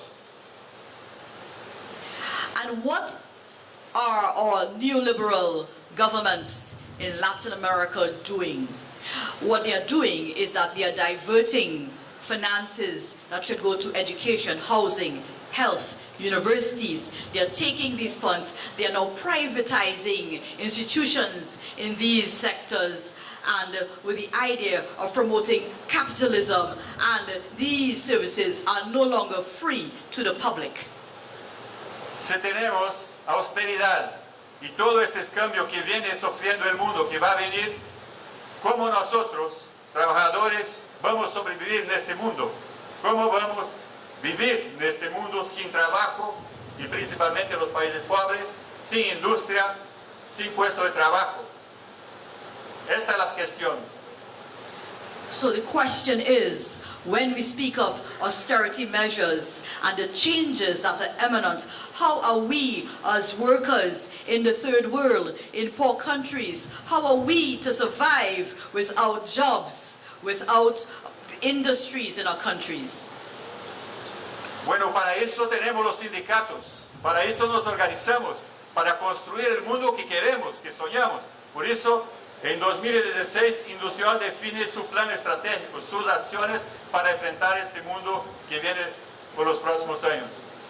And what are we to do in face of this? Well, this is why we have trade union movements. It is a trade union who will be organizing in order to build a better world, a world of which we dream. And that is why we had our World Congress in 2016, in which we devised an action plan. Y por eso defendemos un sindicato que sea un sindicato más que luchar por derechos inmediatos, pero luchar y tener proyectos de sociedad. Un sindicato que tenga una visión más allá de que la lucha solamente por salario, pero que tenga una capacidad de luchar y construir una nueva sociedad, un sindicato social que llamamos. Este es nuestro concepto de sindicato, un sindicato que está enraizado con el pueblo, que articula las luchas sociales con toda la sociedad y construye, enfrenta el capitalismo y construye un nuevo pensamiento y una nueva sociedad. So it is up to the trade unions. The trade unions have to go beyond salaries, the issue of salaries, and fight for something that is bigger, and fight for social policies, and because we need to build a new society. We have to develop a new concept of what a trade union is. It must be rooted in the people, in their struggle, and in an attempt to confront capitalism. No hay solución, compañeros, inmediata o de corto plazo o para un país. O construimos una acción global, unificada de la clase trabajadora, o no podemos enfrentar este mundo de las grandes multinacionales, este mundo globalizado y la nueva era que viene. Tenemos que estar todos juntos, por eso estoy acá y ustedes están con nosotros en Industrial. There is no immediate solution. There is no magic wand. What we have to do is join together internationally, across borders, in order to confront these multinational corporations. And we need to fight together, or else we will be left behind. Tenemos que construir sindicatos más fuertes, con más trabajadores y que esté más articulado con la sociedad. And we need to build stronger trade unions with more workers that is more linked to the society. Tenemos que confrontar el capital global. Necesitamos de ustedes articulado en redes con otros trabajadores de otros países para que juntos construimos acciones y estrategias globales contra las empresas globales. Por eso necesitamos también influenciar en el G20, en el Fondo Monetario Internacional, pero necesitamos de afiliados, fuerza, poder para poder representar y ser respetados. Sin afiliados no seremos respetados. Sin estar organizado a nivel global no seremos respetados. So we need to confront global capitalism. We need to join across in a global network with other workers from other countries in order to come up with a global strategy to confront these global companies. We need to have some influence at the level of the International Monetary Fund. We need to have the support of affiliates, because I tell you, without affiliates, there is no respect for us. También tenemos que defender nuestros derechos, conquistar más derechos, ampliar las políticas de Estado para los trabajadores. Tenemos que luchar y tener poder para negociar con los gobiernos. So we need to build and defend our rights. We need to increase the breadth of rights, labor rights available to us, so that we can struggle together and in order to confront and negotiate with state actors. También no podemos aceptar que a nuestro lado tengamos trabajadores precarizados, trabajadores que trabajan en la misma empresa, que producen la misma cosa ganando menos, siendo explotados. Nosotros, como clase trabajadora, no podemos aceptar la precarización, los tercerizados, los trabajadores en contrato. Tenemos que luchar por ellos, porque si no, mañana seremos nosotros los precarios.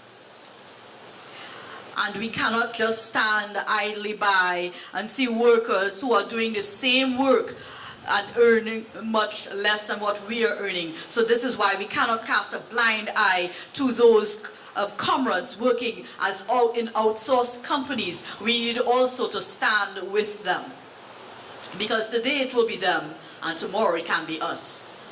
Y también tenemos que tener capacidades como sindicato de elaborar, de tener propuestas para sentar en la mesa con los gobiernos y definir qué política de educación queremos, qué política de salud queremos, qué política industrial y de desarrollo queremos para nuestro país, qué tipo de sociedad queremos construir, tener capacidades de presentar propuestas, de dialogar con la sociedad, de convencer la sociedad y de enfrentar los gobiernos y los empresarios para imponer nuestra agenda, nuestra visión de mundo, nuestra visión de todas las políticas públicas de Estado.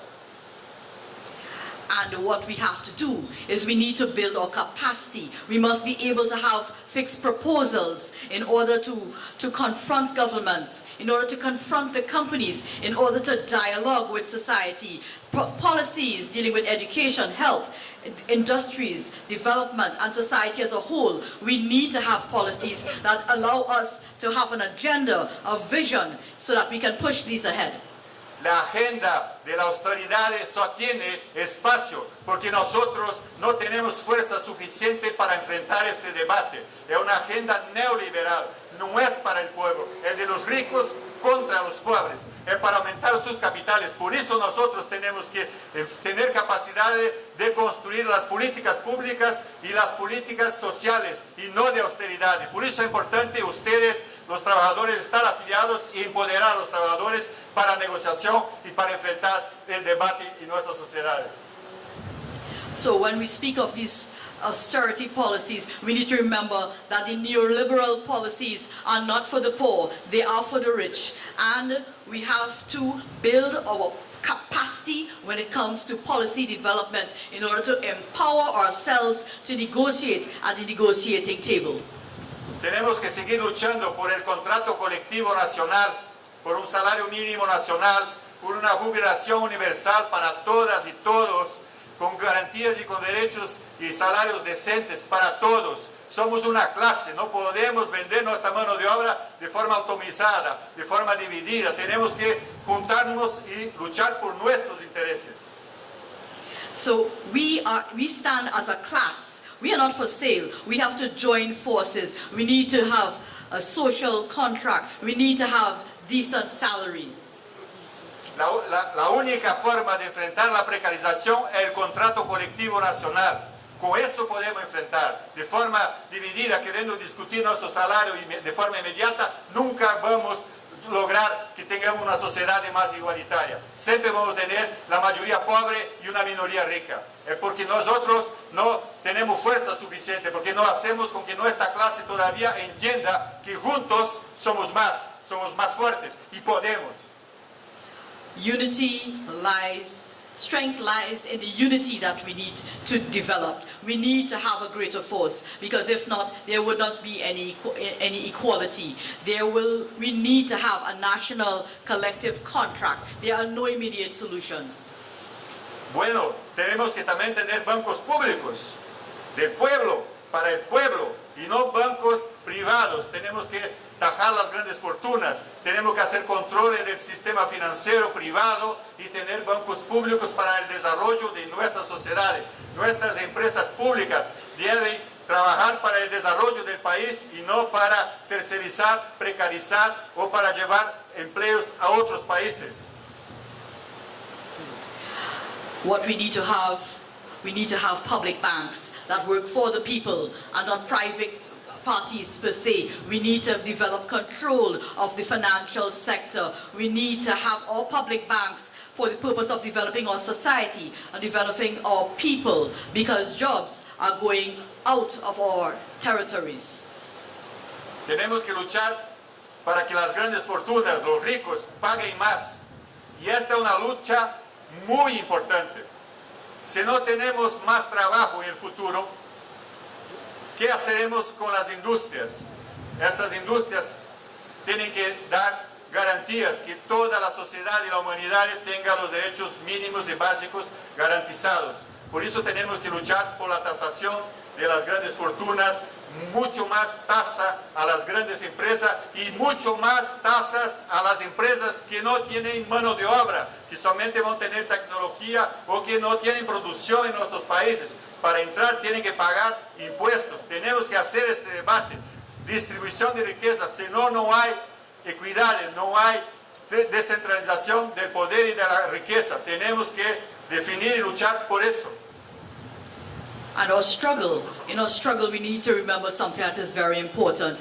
We need to have the rich pay more taxes, because if there are no jobs, what will happen? We have industries, but these industries need to guarantee certain basic workers' rights, because this is necessary to ensure that there's an equal distribution of wealth. We need to have those companies that do not have a labor force operating in the country and are only using artificial intelligence. We need to have them pay their taxes up front. If we do not insist on this, there will be no equality for us. Tenemos que hacer con que nuestras compañías estatales, que son del pueblo, generen trabajo, generen tecnología local, nacional. No podemos dejar que nuestras empresas públicas compren mercancías, productos de otros países. Tenemos que educar a nuestro pueblo para construir tecnología y para producir tecnología y producir empleo en nuestros países. Estas empresas tienen que estar a favor de nosotros, del pueblo, y no de las grandes multinacionales que quieren privatizar estos sectores para ganar plata y no para el pueblo. And we must insist that our state companies, which represent the people, that these companies are able to develop their technologies and produce in such a way that they do not depend on products coming from outside of our borders, but rather they can develop these products for the benefit of the people. Thank you very much. Gracias. Espero que tenga aportado algo para ustedes. Nosotros tenemos la esperanza. Sabemos que podemos y hay gobiernos que pueden hacer diferente a los gobiernos de austeridad. Tenemos ejemplos de eso. En mi país, Lula, que fue un metalúrgico, generó solamente en el sector de petróleo más de 6 millones de puestos de trabajo, solamente cambiando una política, comprando de nuestro país los barcos, los navíos que transportaban el petróleo, y con nuestra tecnología, con nuestro acero, con nuestra mano de obra, con nuestras empresas. Solo un pequeño cambio generó más de 6 millones de empleos. Es posible, compañeros. Hay esperanza, pero tenemos que participar de la política. Tenemos que elegir gobiernos que nos defiendan a nosotros y no las grandes multinacionales y el capitalismo. Thank you, everyone. I really hope that you were able to gain some level of information from my presentation, because we believe that there are governments that can deal with this issue of austerity. I would like to refer to the case of my own country, where President Lula, who with a little change was able to have such a big impact within the oil sector, whereby he was able to create 6 million jobs for persons working in the oil field sector. And this change in policy dealt with buying locally, buying the tankers from Brazil, using our own steel workers, drawing on our own natural resources. These little changes can have a humongous impact for us.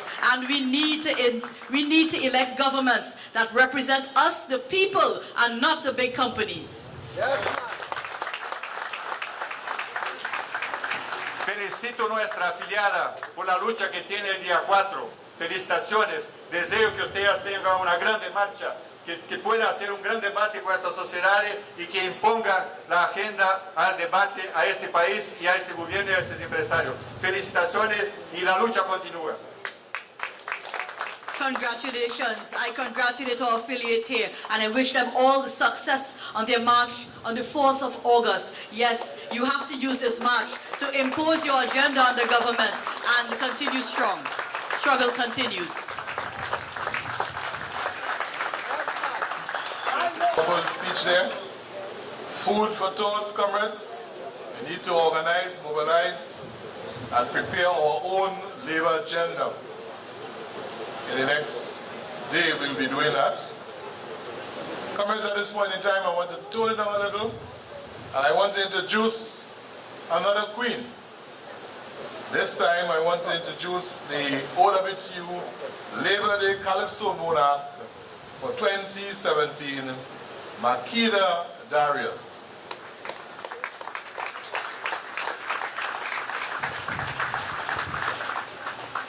Ground vocals on the track, so you are gonna have to help me. All right? All right? All right. It's from Butler to Roger.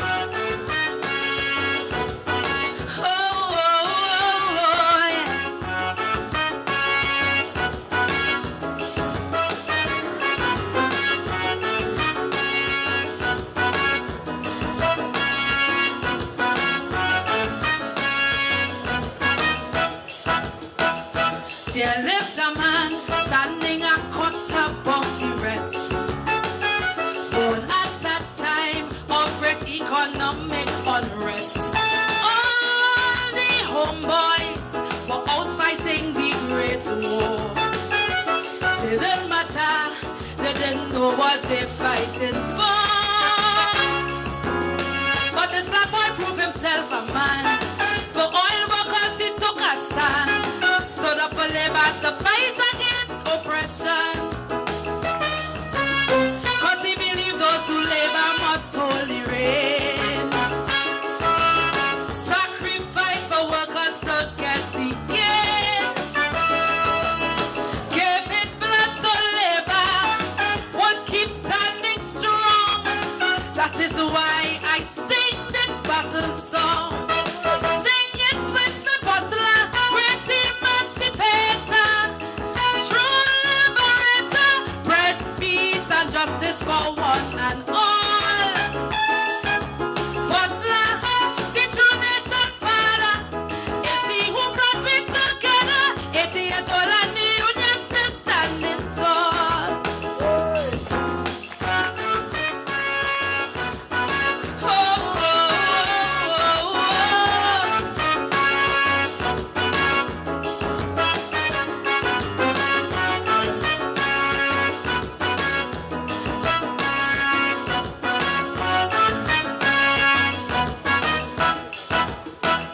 born of the people, his duty they couldn't erase.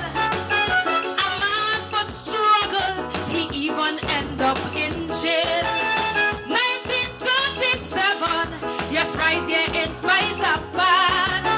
To ease our burden, he come up against them hard, real hard.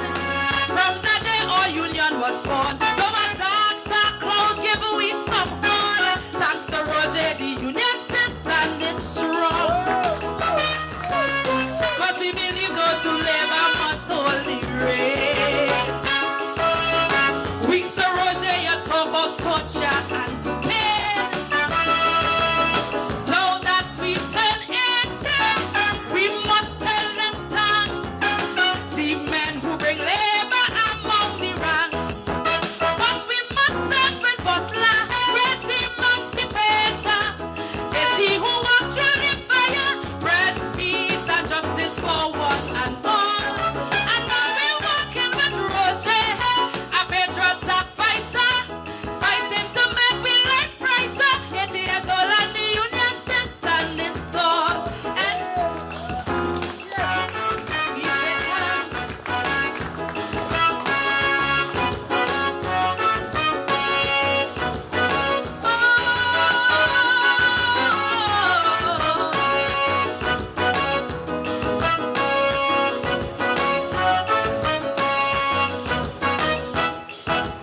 I remember George Weeks, the fighter I can't forget.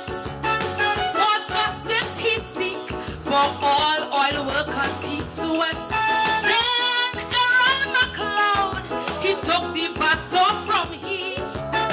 Made me less than proud when he stayed with the UNC. But Roger wasn't taking time. Tell Mooney Lal and Kamla's flat. We not for sale and just so he end the chat. So tell us that we believe those who labor must wholly reign. falling in, we fail. Tell them petty Judas, they could run them out, but 30 pieces of silver can't buy we out. Cause we remember Butler, great emancipator, true liberator, bread, peace, and justice for one and all. And now we're walking with Roger, a patriot, a fighter, fighting to make we learn lighter. 80 years old and the union still standing tall. Yes. Oh, oh, oh,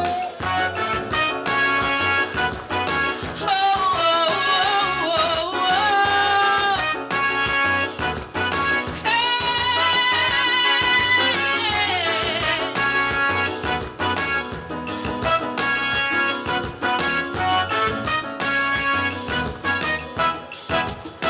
OWTU, all your victories we celebrate. Just as you pursue, though the cost to live might be great. Yes, through all them years, we know that throw your leaders in jail. But through blood, sweat and tears, Butler vision they couldn't derail.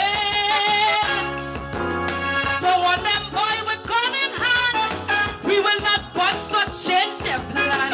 We fear only God, so blow away with man. Cause we believe those who labor must wholly reign. So go and warn them pretenders in Port of Spain. Remind Jockey him not to carry upset, or he go find out how we ain't riot yet. Cause we descend from Butler, they want you by Uriah. It's he who walks through the fire, bread, peace, and justice for one and all. And now we're rolling with Roger, a patriot, a fighter. He ain't no bottom liquor. 80 years old and the union still standing tall. Hey, we set hand. Oh, oh, oh. Thank you. Enjoy the rest of the night.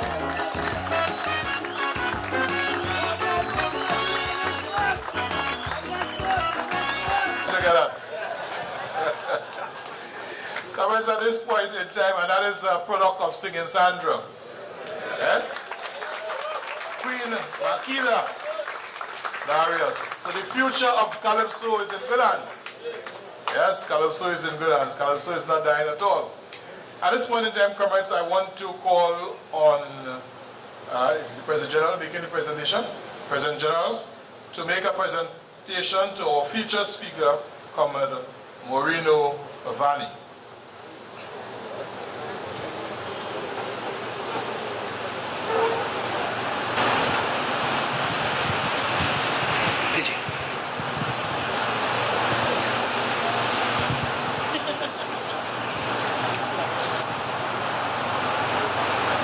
Comrade Vani,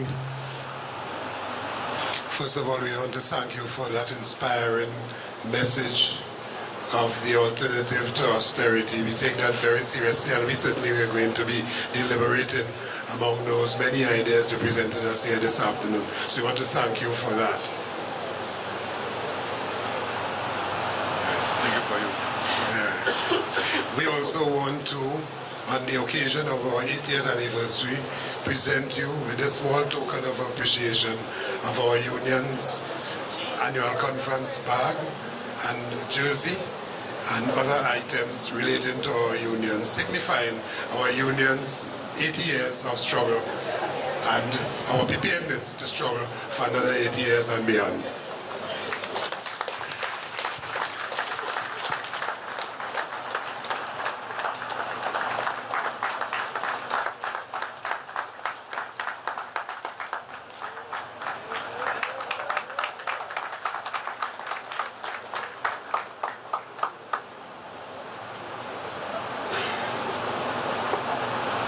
Thank you very much, Government President General. Before we move into the expression of thanks, before we move into the fraternal greetings, I just want to run through our guest list and to recognize comrades who would have registered at the front desk. We want to recognize Sister Comrade Maini Serju, former accountant.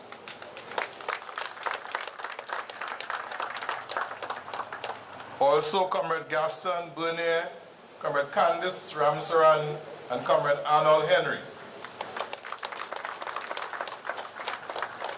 We also recognize Comrade Garfield Madeira and Comrade Ramkura Narayan Singh.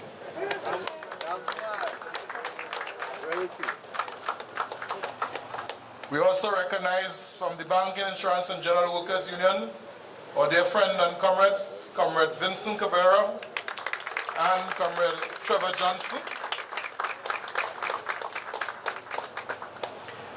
Also recognizing former members of staff, Sister Joan Scott.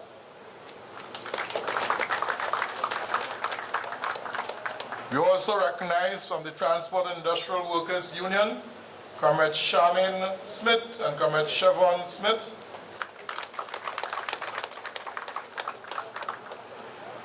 We also wish to recognize, and we can't, one of our stalwarts, our very dear friend and comrade, Comrade Sugrim Kuhlman, former Executive Officer of the Oilfield Workers Trade Union.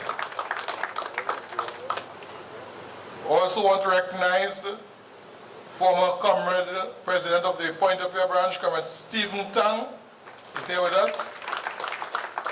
Recognize also Comrade Arthur Sparks and Comrade John Suklal Singh, former branch secretary of the T&Tech San Fernando branch. Also want to recognize, hiding somewhere in the audience there, former second vice president, Comrade Errol Allen McLeod.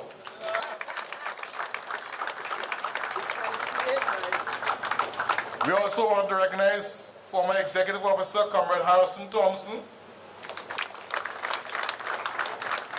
former branch president of a Point-of-Pierre branch, Comrade Clyde Calendar, former president, member of the Point-of-Pierre branch, Comrade Winston Jardine and Comrade Michael Jack. Then we recognize Comrade David Abdullah, former general secretary of the Oilfield Workers Trade Union, wearing a different hats. We also want to recognize their friend and comrade, Sister Velma Benjamin. And we also, as a former worker, and we also want to recognize former worker, Comrade Derek Scotland. And one of the longest serving members of staff, now retired, our dear friend and Comrade Eugene Officer Beckles. We also wish to welcome another member of staff, former member of staff, Joan Shepard, former young retiree, Sister Andrea Morrison, also former, I think I read this before, accountant Maini Serju.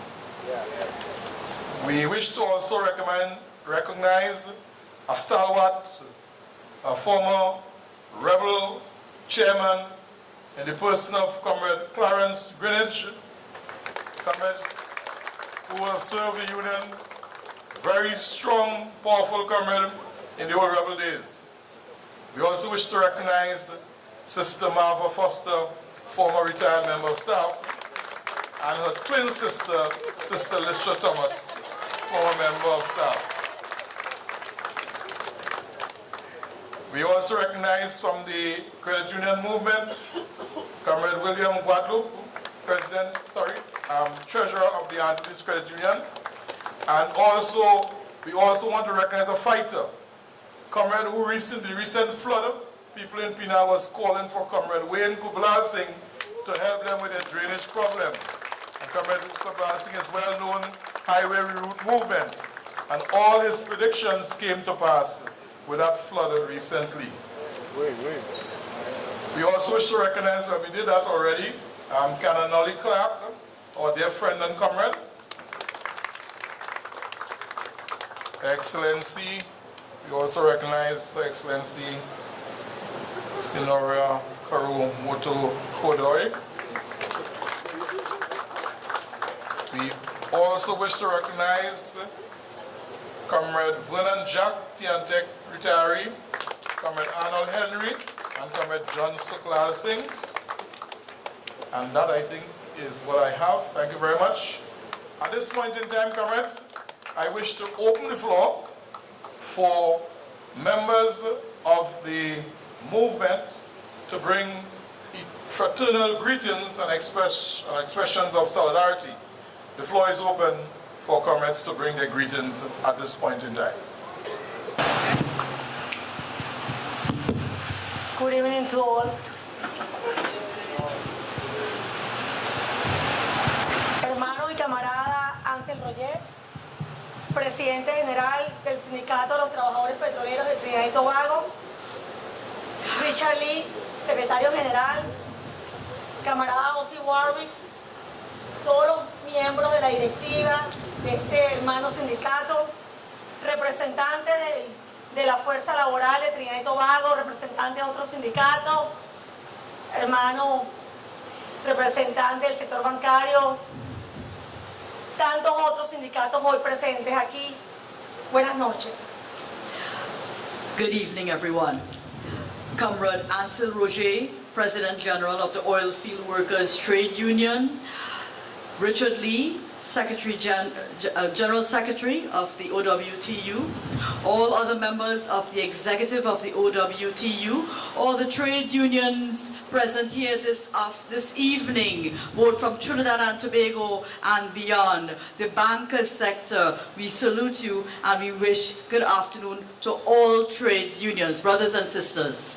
Mi hermano Vicente Cabrera y mi querido hermano, líder político del Movimiento por la Justicia Social, David Abdullah, para ustedes siempre un saludo muy especial. And special greetings to my brother Vincent Cabrera and my brother David Abdullah of the Movement for Social Justice. Special good afternoon to you. Y por supuesto un saludo muy especial a Marino Beni, nuestro orador de orden, que nos ha ilustrado esta noche con su ponencia, pero sobre todo ha traído un mensaje muy fuerte, muy sólido y muy sentido de la clase trabajadora del Brasil, ese Brasil en el que yo viví 5 años, ese Brasil de Lula, ese Brasil del pueblo trabajador que no se rinde, ese país que clama por justicia social y que quiere ver al PT nuevamente en el gobierno. And I would like to also acknowledge and bring greetings to Marino Vanni, my comrade, who gave us such an interesting presentation, which really spoke of Brazil and the class struggles in Brazil. I lived in Brazil for 5 years, and I saw President Lula and the hard-working people of Brazil and the people who demand social justice, and we need Temer to go.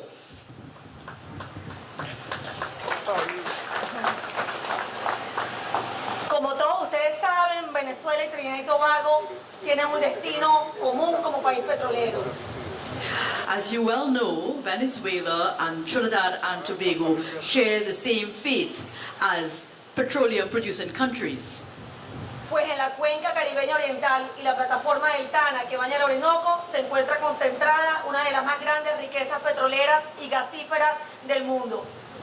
Since in the eastern Caribbean basin and along the Deltana platform, washed by the Orinoco, you find one of the largest oil and gas reserves in the world.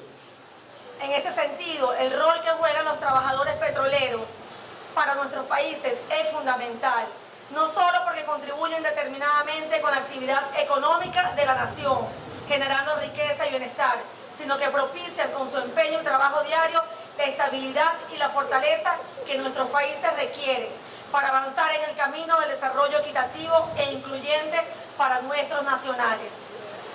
And in this way, the role played by oil field workers in our country is critical, not only because they contribute in in a decisive way to the economic activity of the country by generating wealth and well-being, but also through their hard work and daily efforts, they contribute to the stability and fortitude and strength of our countries that they require to progress along the path of equitable development and inclusive development for people of our both nations. Por eso, hermanos y hermanas de este sindicato de los trabajadores del sector del petróleo, reitero que es para mí un honor como venezolana, como embajadora de Venezuela, como mujer trabajadora de mi país, compartir con ustedes hoy pues la lucha incansable que ha liderado el sindicato de los trabajadores petroleros de Trinidad y Tobago para reivindicar los derechos laborales de todos los trabajadores de la industria petrolera, ha permeado a otros sectores de la economía, convirtiéndose en un faro de luz radiante que ilumina el porvenir de los trabajadores que con su ahínco y esfuerzo trabajan por un mejor presente y un mejor futuro para los trinitobaguenses. Brothers and sisters of the Oil Field Workers Trade Union, I stand before you as a sister, as an ambassador of Venezuela, but as a working woman in the struggle. And for me, I am tremendously grateful for this opportunity to share this day with you today in this untiring struggle that has been led by the oil field workers of Trinidad and Tobago to demand workers' rights for workers of the oil field industry. And this has permeated into other sectors of the economy, and this trade union has become a beacon, a radiant beacon that illuminates the future of the workers with their support and efforts so that they can work together for better present and future for all Trinidadian and Tobagonians. Y esa es la misma lucha que desarrolla el Sindicato de Trabajadores Petroleros de la República Bolivariana de Venezuela, organización sindical que se fortaleció después del embate imperialista que paralizó la industria petrolera de mi país en el año 2002. A partir de ese momento, el comandante Hugo Chávez lanzó una línea estratégica para renacionalizar la industria petrolera venezolana, empoderando a los trabajadores para que fortalecieran a la industria y garantizaran la estabilidad nacional a partir de la cohesión social y la lucha patriótica desde las trincheras petroleras venezolanas. And this is the same struggle of the oil field workers of the Bolivarian Republic of Venezuela and their union. This union has been strengthened following the onslaught of the imperialist powers that paralyzed the oil industry in Venezuela, my country, during the petroleum strike of 2002. And from that date, Commando Hugo Chavez led a strategic and launched a strategic line for the renationalization of the Venezuelan petroleum industry, empowering the workers so that they can strengthen the industry and guarantee national stability through labor cohesion and the patriotic struggle from the very trenches of the Venezuelan oil fields. Y esa fortaleza se ha evidenciado hasta el día de hoy, en momentos en que la derecha apátrida en Venezuela, la calla de sus amos imperiales, ha tratado sin éxito de paralizar a PDVSA y reeditar el fracaso del paro petrolero del año 2002. Pero les decimos desde Trinidad y Tobago y de todos los rincones del mundo, no volverán.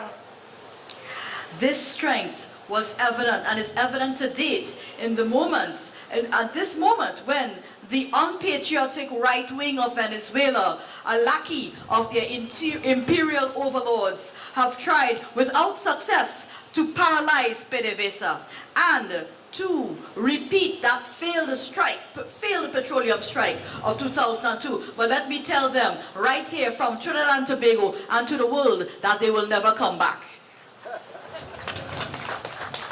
Por tal motivo quiero resaltar la importancia de esta celebración del día de hoy, pues la lucha de los trabajadores petroleros de Trinidad y Tobago y su solidaridad con Venezuela se erigen como un gigante moral que alienta la lucha de nuestros trabajadores allá en Venezuela y nos motiva a continuar adelantando esta lucha por la independencia y la preservación de la soberanía nacional en esta difícil coyuntura que que vive nuestra patria. And for this reason, I would like to underscore the importance of this celebration we have today, because the struggle of the petroleum and oil field workers of Trinidad and Tobago and their solidarity with Venezuela is built on a very tremendous morale, spurring on the struggle of our workers and motivating us to continue and progress ahead in this struggle for independence and the preservation of our sovereignty at this difficult moment experienced by my country. Aprovecho esta oportunidad para enviarles un saludo de parte del camarada Will Rangel, presidente de la Central Bolivariana de Trabajadores y presidente de la Federación Unitaria de Trabajadores de Petróleo y Gas de Venezuela, quien expresamente me ha solicitado que les transmita un mensaje en esta fecha, en ocasión de la 78 Conferencia Anual de Delegados de la OWTU.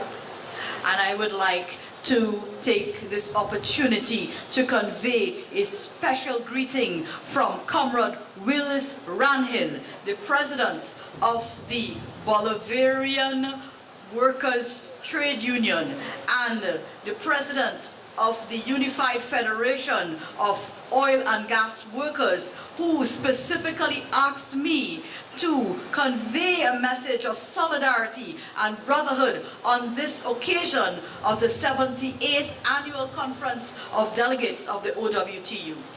Este es el mensaje. Con júbilo recibimos la noticia de la realización de la 78 Conferencia Anual de Delegados de la OWTU, en momentos en que en Venezuela nos jugamos la suerte de nuestra América, este próximo 30 de julio, cuando saldremos a construir la propuesta constituyente. Vaya desde aquí nuestra palabra de aliento y solidaridad, y desde ya auguramos éxito en tal magno evento. Saludos, camaradas. And these are his words from our comrade in Venezuela. It is with joy that we receive news of this 78th Annual Conference of Delegates of the OWTU at this moment when in Venezuela we are deciding the fate of the Americas this 30th of July, when we go out to build our constituent proposal and go from here. Our word leaves from our country, and our words carry encouragement and solidarity, and we anticipate great success in your August event. Greetings, comrades. El camarada Rangel se ha postulado como candidato a la Asamblea Nacional Constituyente, cuyas elecciones serán este próximo domingo 30 de julio por el sector petrolero y minería de la clase obrera venezolana. Y esta es una excelente noticia para todos los trabajadores del sector petrolero y de la clase obrera del mundo. And Comrade Rangel is, at this time, he has presented himself as a candidate to the Constituent National Assembly. These elections will take place this Sunday, on 30th July, by the oil and mining sector of Venezuela. And this is good news for oil workers. Esto significa que la clase obrera venezolana irá a la Asamblea Nacional Constituyente con su propia voz, a levantar los derechos, a levantar la voz en alto de la clase obrera y la clase del sector petrolero, porque con Will Rangel la voz de todos los trabajadores petroleros de Venezuela se oirá en nuestro Parlamento. So I want you to realize that with this, the voice of the petroleum workers, of the oil field workers, will be taken into the chambers of the Constituent National Assembly. Our voice will be heard, and this is the voice of the oil field trade, our oil field workers at that chamber. Ello demuestra el carácter democrático, obrero y popular del sistema político venezolano, en el cual la clase obrera se incorpora directamente en el proceso de toma de decisiones y diseño de la arquitectura política y económica de nuestro país. And this shows the tremendous nature, the democratic, worker and popular nature of the Venezuelan political system, in which the working class can participate directly in the decision-making process and in the design of the economic and social policies of our country. La constituyente convocada por el presidente obrero Nicolás Maduro es el espacio ideal para enrumbar definitivamente a Venezuela hacia la independencia total y la paz duradera de nuestra nación. Y los trabajadores petroleros forman parte fundamental en el fantástico proceso de empoderamiento popular. And this constituent elections called by the workers' president, Nicolás Maduro Moros, is the ideal space for putting Venezuela finally back on track towards total independence and lasting peace for the country, as well as the oil field workers who are a critical element of this fantastic process of popular empowerment. Queridos compañeros, quiero agradecer el reconocimiento que han hecho el día de hoy al comandante eterno de la Revolución Bolivariana, Hugo Chávez Frías, titán combatiente, quien junto a Bolívar legó al pueblo venezolano los más altos valores de patriotismo, lucha y dignidad nacionales. Entonces no hay mejor ocasión para nosotros, desde la Venezuela bolivariana, que unir estas dos importantes celebraciones, la de ustedes y la nuestra, en las cuales reivindicamos los más altos valores del humanismo, la solidaridad y la lucha de clases por la dignidad nacional de nuestros pueblos. Brothers and sisters, I thank you for your acknowledgement today, and I also would like to express that on a day just like this one, Commander Hugo Chavez, a powerful fighter who joined Bolivar's legacy that was left to the Venezuelan people and left these values of the highest values of patriotism, struggle and dignity to the national populace. And so there is no better occasion for us from the Bolivarian Venezuela to join these two very important celebrations at which we affirm the highest values of humanism, solidarity and class struggle for the national dignity of our peoples. Con la fuerza bolivariana decimos viva la OWTU, viva el comandante Chávez, viva el presidente obrero Nicolás Maduro, viva la constituyente, viva la unión de nuestros pueblos. And with strong Bolivarian strength, I say to you, long live the OWTU, long live Commander Chavez, long live President Maduro, long live the Constituent National Assembly, long live the workers, the oil field workers. Muchas gracias a todos. Thank you, everyone. Comrades, good night. When we are about the people's business, we must not worry, it's a bit late. Comrade Roger, well, I see young women saying they're rolling with you, so you're feeling nice tonight. Comrades of the OWTU Executive, Comrade Godoy, Excellency, the Ambassador, Comrades of the Trade Union Movement, Comrade Andrews, Comrade Ford and others, Shiraz, Comrade Nelly Clark, also our fighter of the highway reroute movement. I first would like the members of Big Woo who are here to stand. Stand, please. Could you all please stand? And could you just give them a round of applause? Because a lot of work is being done in Big Woo, and I hope when I leave, we'll have plenty of you coming to conferences like this, not only of OWTU, but of the other progressive trade unions. Comrades, when Comrade Roger was speaking, he made reference to NTAC, this national tripartite organization, and why we had to leave that organization. Within the last few days, I have been getting a lot of contacts and communications from the media.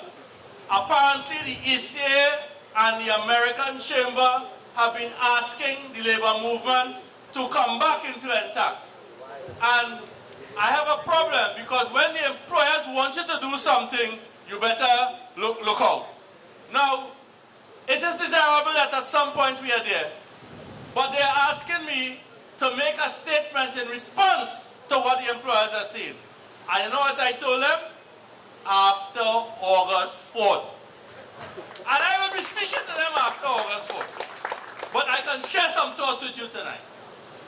Whilst we're in the middle of that process, Shamfa Kamfa Kojo decided to unleash an attack on the Communication Workers Union, whereby they dismissed they retrenched an entire bargaining unit.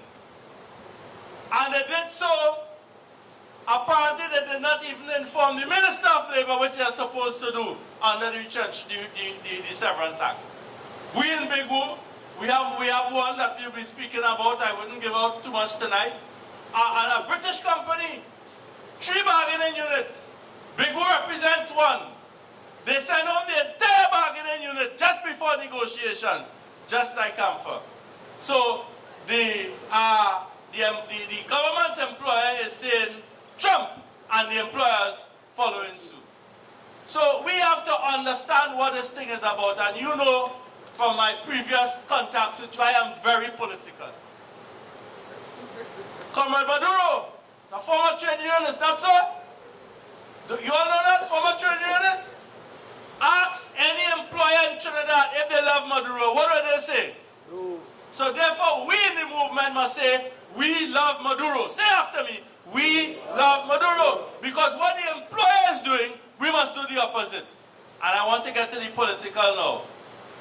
We must no longer vote for the political party that the employers vote for. I ain't know you. We must no longer vote for the parties that the employers vote for. We must no longer vote for the parties that the big shot finances contribute to. Because if we continue to do that, in the next 80 years, we'll be here saying the same thing, complaining about the same thing, sitting down and analyzing a pile of mess and not cleaning up the mess. Comrade Roger, on behalf of the Banking, Insurance and General Workers Union, I wish to proudly bring to you revolutionary greetings and solidarity on the 78th anniversary conference. And may God bless you and your executive and your members. Continue to lead the struggle. 80 years will turn into 160, but that must not happen without those who labor holding the reins of power, politically, economically, and otherwise. I thank you. Comrades, good night. David Forbes, General Secretary, Postal Workers Union. I want to say good night to Comrade Ansel Roger, President of OWTU, Executive Officers of OWTU, Comrade Vani, Comrade Sister Ambassador to Venezuela, Comrade David Abdullah, and all the comrades of the Joint Trade Union Movement, and especially to the delegates, because going into this weekend, you have a lot of work to do. And of course, we know it started this afternoon. I want to say that indeed, the OWTU has certainly been the front bearer of struggles over the years. Hence the reason we are all sitting here tonight in this great capacity of 80 years. I want to say also, I don't know why Comrade Cabrera don't want to say it, but I would say it. It is time for us to give the movement for social justice a chance in Trinidad and Tobago. I will say it again. It is time that we give the movement for social justice a chance in Trinidad and Tobago, because we have all known that we have given the other two parties a chance, and the time has come for us to do it.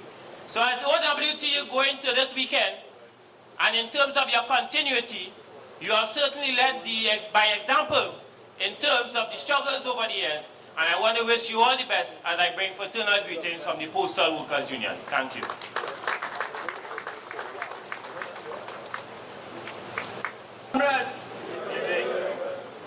Comrades, on behalf of the Trinidad and Tobago Farmers Union, we bring you fraternal greetings to each and every one present here, and more so to our President General of the OWTU and the leader of the JTUM, Joint Trade Union Movement. That's our leader.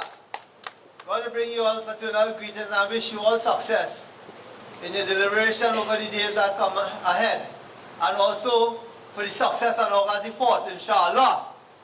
Comrades, brothers and sisters, you hear our feature speaker say about farmers, you hear PG say about farmers, only buy local and keep struggling.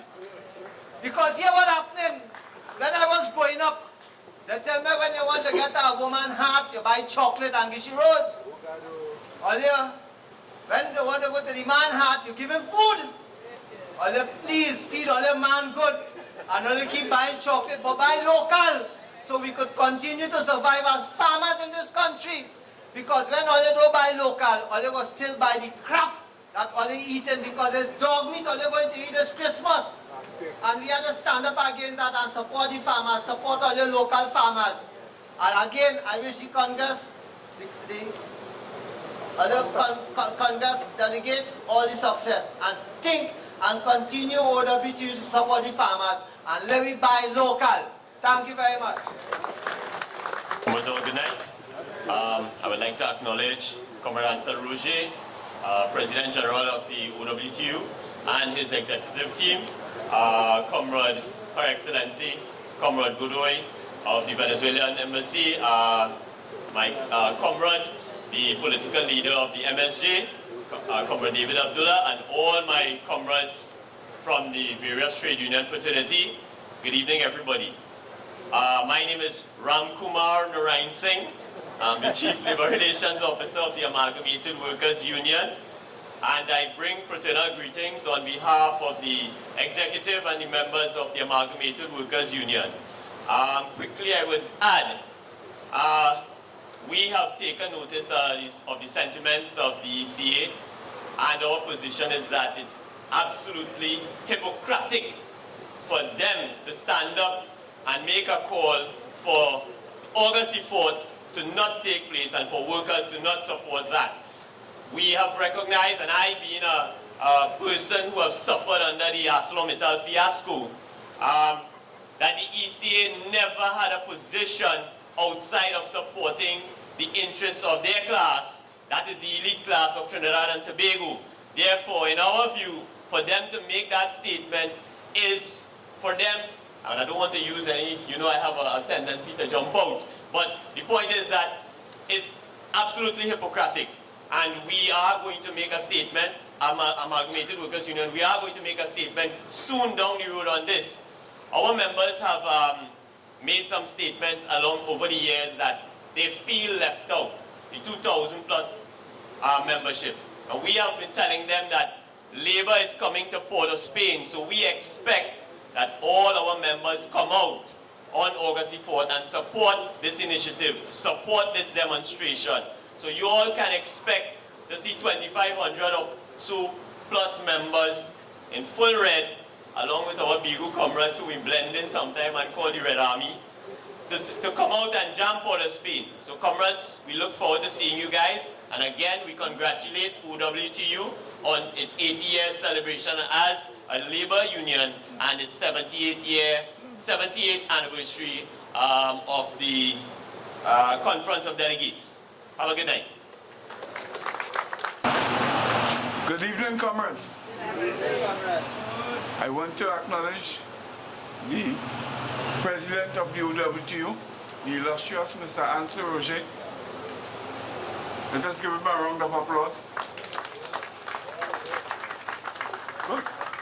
I must add that he has taken the struggle in the trade union movement to higher heights. His leadership is incomparable, so we have to honor our leaders. And tonight is a fitting night to honor Comrade Ansel Roger from the bottom of my heart.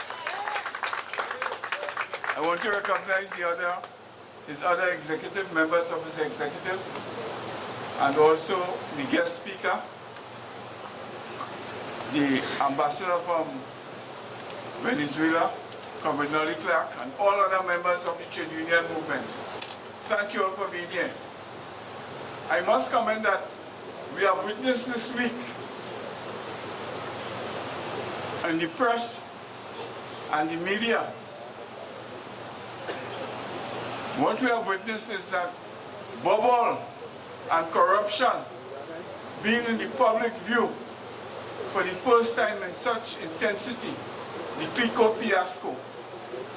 And I am saying that the trade union movement have to get up and take that fight on, because we must show Trinidad and Tobago that we have the ideas and that we are not stunted and that we could come up with good solutions to what is taking place.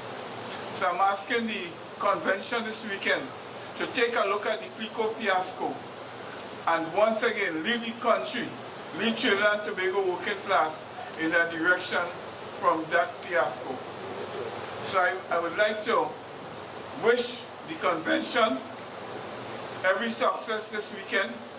I hope that their deliberations are successful and that at the end of the weekend, they will come out with something for the working class of Trinidad and Tobago. Because make no mistake, the OWTU is the leading union in Trinidad and Tobago, and they are the guiding force. So that I wish them every success this weekend. Thank you.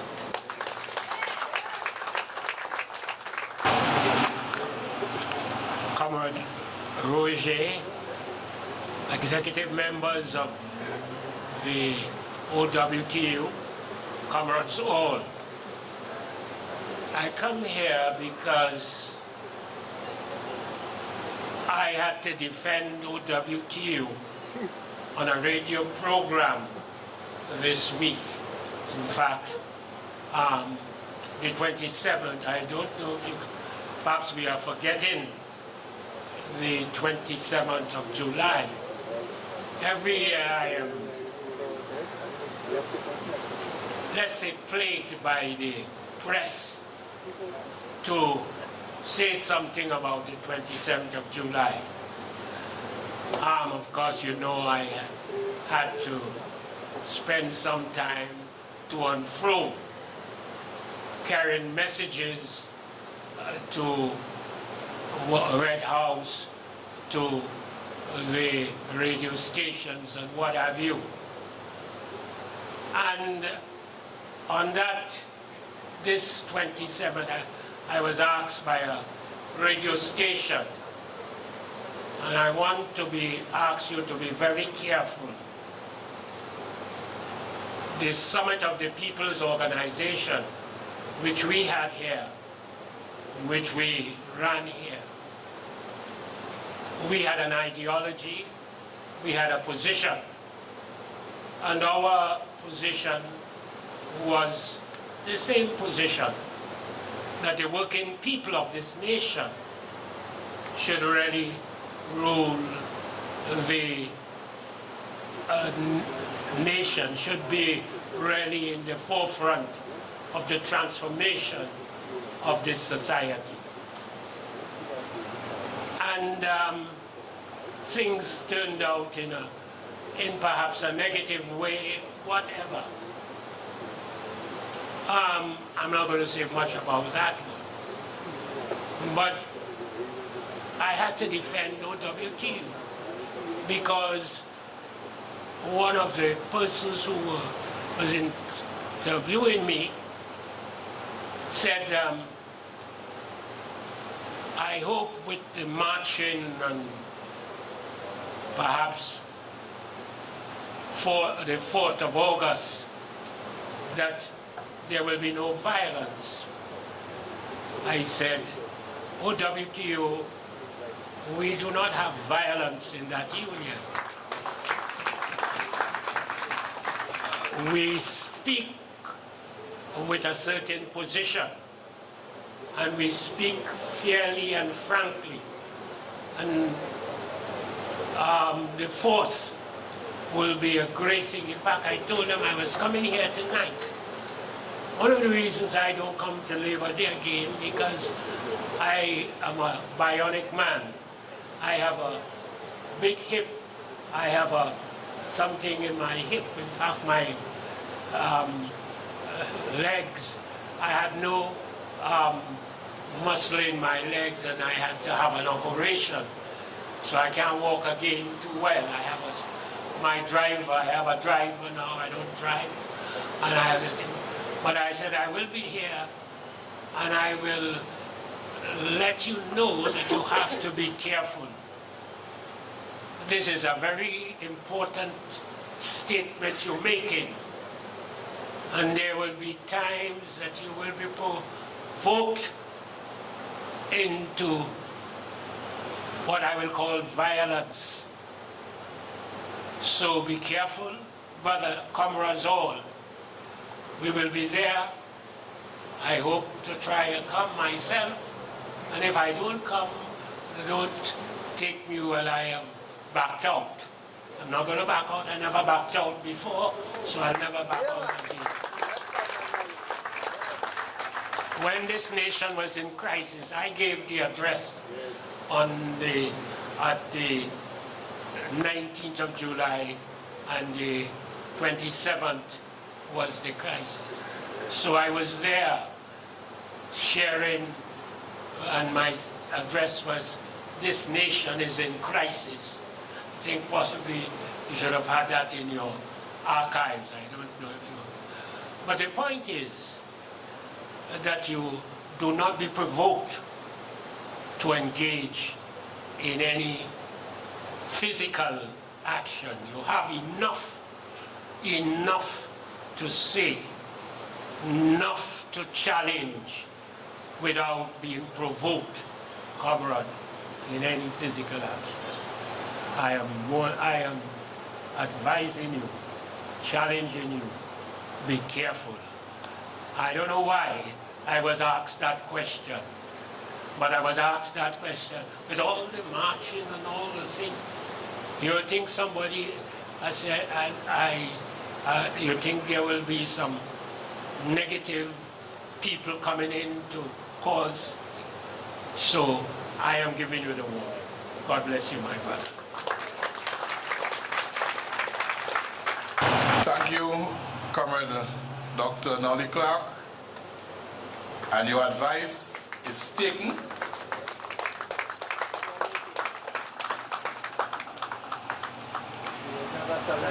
Coming at this point in time, we have an apology from the ambassador of the Republic of Cuba, and I want to read his message.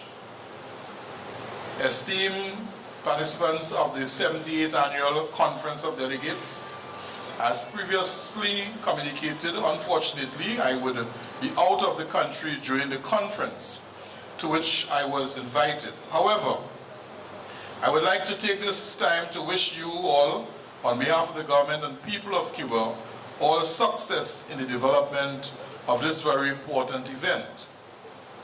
With this, it is my pleasure to recognize the long-standing relationship between Cuba and the Oilfield Workers Trade Union, and as such, would like to express my gratitude to the union for its solidarity and support to the Cuban Revolution, and especially to the fight for the defense, the definitive uplifting of the blockade.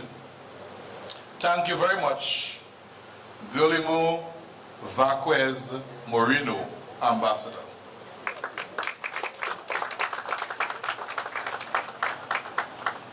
I also want to leave the best for last. I want to recognize in the audience Comrade Victor Joseph, former president of the Pointe-a-Pierre branch of the Oilfield Workers Trade Union. Comrade Curtis Thomas, secretary of the T&Tech Border Spain branch. Comrade Shiraz Khan, president of the Farmers Union. And last but certainly not least, Dr. Roosevelt Williams, chairman of the Cipriani College of Labor and Cooperative Studies. At this time, comrades, I would also wish to call to the podium to give an expression of thanks. I want to call Sister Jennifer Charles to do so. Good afternoon, comrades. A pleasant good evening to this 78th Annual Conference of Delegates, comrades, delegates, and friends of the OWTU. Good evening. First, I must say good evening to the Almighty God, the one who have us all here today. And thank you, Father. Thank you to the chairman of this evening proceedings,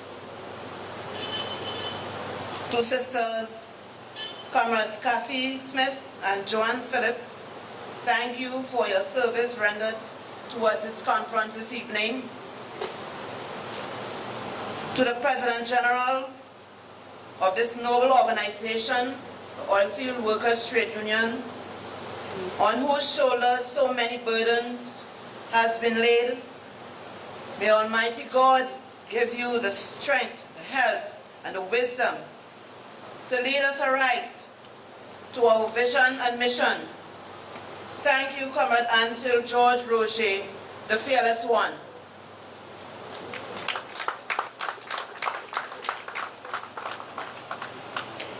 Thank you to our Comrade sister, mother in the Calypso world, Sister Sandra Devines Millington,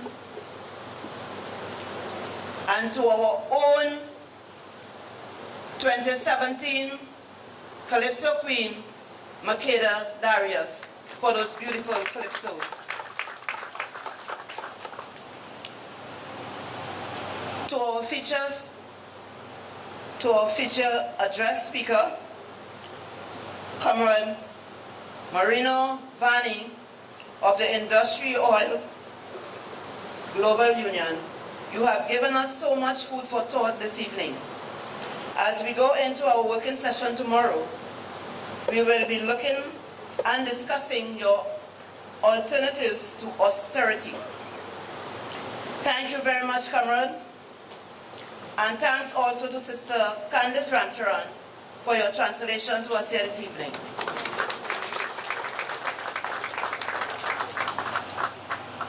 To all our specially invited guests, thank you for taking time out of your busy schedules, which I know some of you have, to grace us here with your presence as we are celebrating our 80th anniversary and 78th Annual Conference of Delegates. You can say you are part of our history, and thank you very much.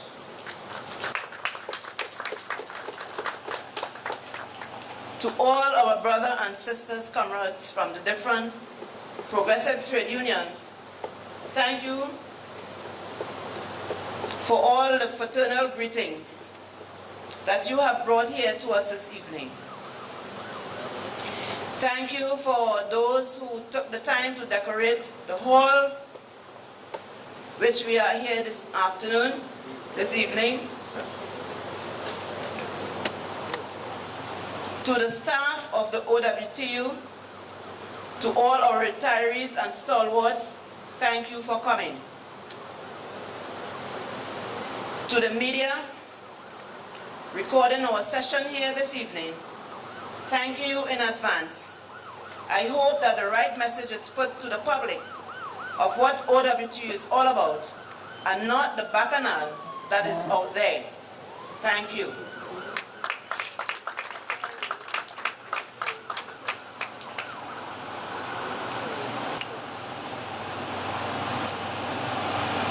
To all, last but not least, the most important persons here this evening, you, the comrades of the Blue Shirt Army. Thank you for being present here, and looking forward to seeing many more of you tomorrow morning, very early, so that we can start on time, finish our work early, so that we can go to our several homes. I thank you all this evening. Conference of Delegates, we just want again once more to remind comrades that we start tomorrow at 9 a.m. sharp, and that we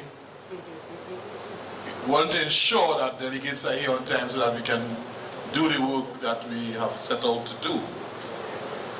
After the session, there will be refreshments and social interactions, and I want comrades to stay back and to participate as we prepare to do battle to save Trinidad and Tobago.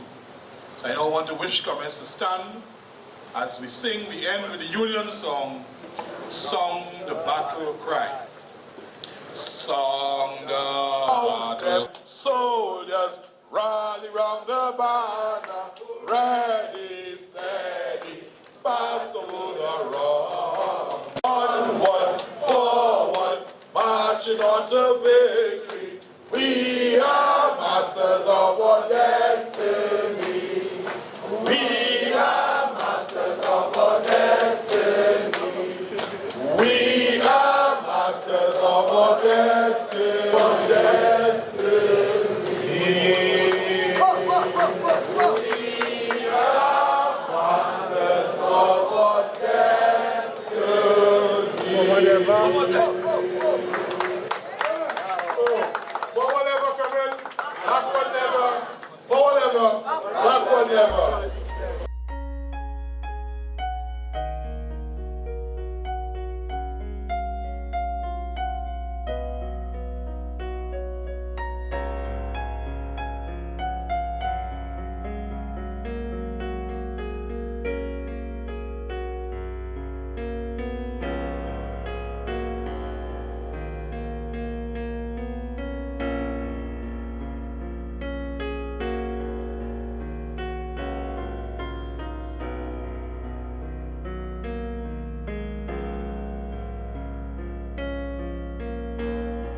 you.